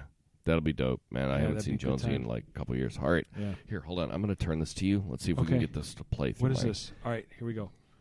All right, let's see if this will play through. Oh, this is working out really well. Yeah, fuck you.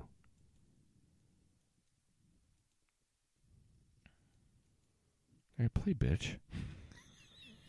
All right, let's see what happens here. I don't know what you... I got a shitty internet connection on my base. Hold this, Kit. Oh, goddamn. Holy... Behold The atheist's nightmare. Now, if you study a well-made banana, you'll find on the far side there are 3 ridges. On the close side, 2 ridges. If you get your hand ready to grip a banana, you'll find on the far side there are 3 grooves, on the close side 2 grooves. The banana and the hand are perfectly made one for the other. You'll find the maker of the banana, Almighty God, has made it with a non-slip surface. It has outward indicators of inward contents: green, too early; yellow, just right; black, too late. Now, if you go to the top of the banana, you'll find, as with the soda can makers, they placed a tab at the top. So God has placed a tab at the top. When you pull the tab, the contents don't squirt in your face. You'll find the wrapper, which is biodegradable, has perforations. It looks just like Notice how gracefully it sits over the human hand. Notice it has a point at the top for ease of entry. It's just the right shape for the human mouth. It's chewy, easy to digest, and it's even curved toward the face to make the whole process so much easier. Seriously, Kurt, the whole of creation testifies to the genius of God's creative hand. Dude, that is Wait a minute. This is the atheist's nightmare. The atheist's nightmare? Yeah. Come on. Yeah, dude. This is why I am embarrassed at times to admit that I am a Christian. Dude, that's why you Google undomesticated banana, and it looks like a fucking troll fucking stepped on it. It's just fucking, this is just horrible. This is, I mean, give me a break. Like, come on, man. There's... Yeah, dude, it's pretty awful. Look, as a Christian, there are so many things, So much bullshit. so much evidence that you can point to say, look, this is why I believe in God. This is why I'm a Christian. This is why I believe what I believe, right? I mean, the fact that a banana has whatever the fuck he said, 3 curves on the front and 2 on the, whatever the fuck he was, indentations. He just counted what he had in his hand. He's like, it's got 3 on one side and 2 on the other, mate, and it's curved, so it points right in your mouth, just like me cock. Would you like to suck me cock, Mr. fucking... Like, shut up. Democrats are the party of evil. Republicans are the party of stupid. This is... Andrew Klavan said it, and it's one of the best things. It's one of my favorite lines. It's absolutely right. And this guy is proof. You're the fucking party of stupid, man. You're the party of fucking just dumb fucking idiot. Yeah, like science. We don't need science. Why do we need what science? What is this science shit? We got the Bible. This. I got my Bibles tells me. Oh, my God. Yeah. Don't even get me started on that. Anyway, so that's a conversation that was for another podcast. But yeah, that's the Kirk Cameron banana. He's look banana, terracotta banana, terracotta pie. Life isn't fun unless you break down some System of a Down every now and again. So, but yeah, no, like I've been listening to. Where the fuck are you going? We're going everywhere in this bitch. So here's a left turn. Yeah, no, so let's see. I talked about Eminem. I talked about... Dude, I was listening to Dave Matthews Band today. Fucking Dave Matthews Band sucks. Dude, the first album, sucks. Under the Table and Dreamin', wasn't bad, man. Sucks. Wasn't bad. I'm not a big fan. I'm not a huge fan either, but the first album, it wasn't like... It's not like it was an album that I would not piss on its teeth if it were on fire. Everyone should listen to my Not Bon Jovi my Not Bon Jovi playlist. Yeah. That's what you should listen to. I don't have Spotify anymore. What? Why? Because I'm not paying for 2 fucking music services. I have Apple Music. I made a Not Bon Jovi playlist. Fucking A, man. Holy shit. Are you going to be okay to drive home? Yeah, probably. If not, I'll get an Uber. Dude, we got a spare room, man. You can fucking crash in the fucking... Dude, I got a space mattress bed in the other room. Ooh. Yeah. Space mattress. Yeah. That implies there's people from space. My Bibles don't tell me there's no peoples from space. Well, it was made by people in Switzerland, so it's okay. They're white. I have a Spotify playlist called Not Bon Jovi, which currently is last I checked, it was 660 something. You know, like, I think it's all right. Let's look quickly about Bon Jovi. 683 songs that I would listen to before I listened to a Bon Jovi song. Is it just me, or is this year's Rock and Roll Hall of Fame induction the most boring fucking Rock and Roll Hall of Fame? Who's in this year's induction? Well, Bon Jovi is definitely one of them. Is Bon Jovi one of them? Oh, yes, he is. I can't. I just can't do. And Dude, I know and when Chris Richie and our buddy Sambora, Jay, I know Jason, our buddy Jay is a big Bon Jovi guy, and I know Chris is a big Bon Jovi guy. I can't do the Bon Jovi thing. I just can't. I don't understand it. I don't understand how those of you who are Bon Jovi fans, and I get like Slippery When Wet, yeah, decent album. Certainly Runaway is a really good song. I don't understand how those of you who are Bon Jovi fans can. All right, 2018 inductees. All right. John Bon Jovi. Okay. Well, not just John, but Bon Jovi. Bon Jovi. The Cars. Okay, I'm all for the Cars. Fuck yes. Dire Straits. Okay. Moody Mark Blues. Knopfler's badass. Moody Blues, good. Nina Simone. Who? Nina Simone. Okay. She was a jazz singer. All right. Okay. Yeah. Sister Rosetta Tharpe. Okay. Those are the 1, 2, 3, 4, 5, I'm not- 6 inductions. I'm not a big fan of awards for art. I mean, I feel like art is its own reward. But that said, I mean, there's something to be said about the Rock and Roll Hall of Fame. It's the Rock and Roll Hall of Fame. If you're going to induct jazz artists, if you're going to induct, well, NWA got in. NWA got in, and they're not rock. Run this DMC is why, got this in. is why I don't like the Rock and Roll Hall of Fame. This is why I don't have any really grand appreciation for the Rock and Roll Hall of Fame. But then again, I mean, you could even say that, hip hop is rock and roll in attitude. To some degree. I mean, attitude. In attitude, and to some degree, it's an extension of what Elvis did, and I mean, I get it, but I don't have any problem with Dire Straits. I don't have any problem with who were the other two that were good. The Cars. The Cars. I love them. Dude, I saw the Cars in 2011 at Lollapalooza. They're great. I love the Cars. Rick Ocasek was singing for them again. Oh, really? Yeah, as opposed to Todd Rundgren. I saw Todd Rundgren in 1984. Was he still 83? Was he still touring on the Hermit of Mink Hollow at that point? I don't know. I saw him. You were 12 or 13 at that point. I was in 7th or 8th grade, and a buddy of mine I'm convinced. Use my words. I know. Fuck off. I'm convinced that this buddy of mine's. We thought at the time his dad, because he was raised by his mom, who was a single mom, who was really just a rock groupie. We were convinced, all of our whole group of friends were convinced at the time that my buddy's dad was either Joey Ramone or Todd Rundgren. I think Liz Tyler thought that Todd Rundgren was her dad. Who? Liv Tyler. Huh. For years. Well, isn't Steven Tyler her dad? Yeah. Yeah, okay.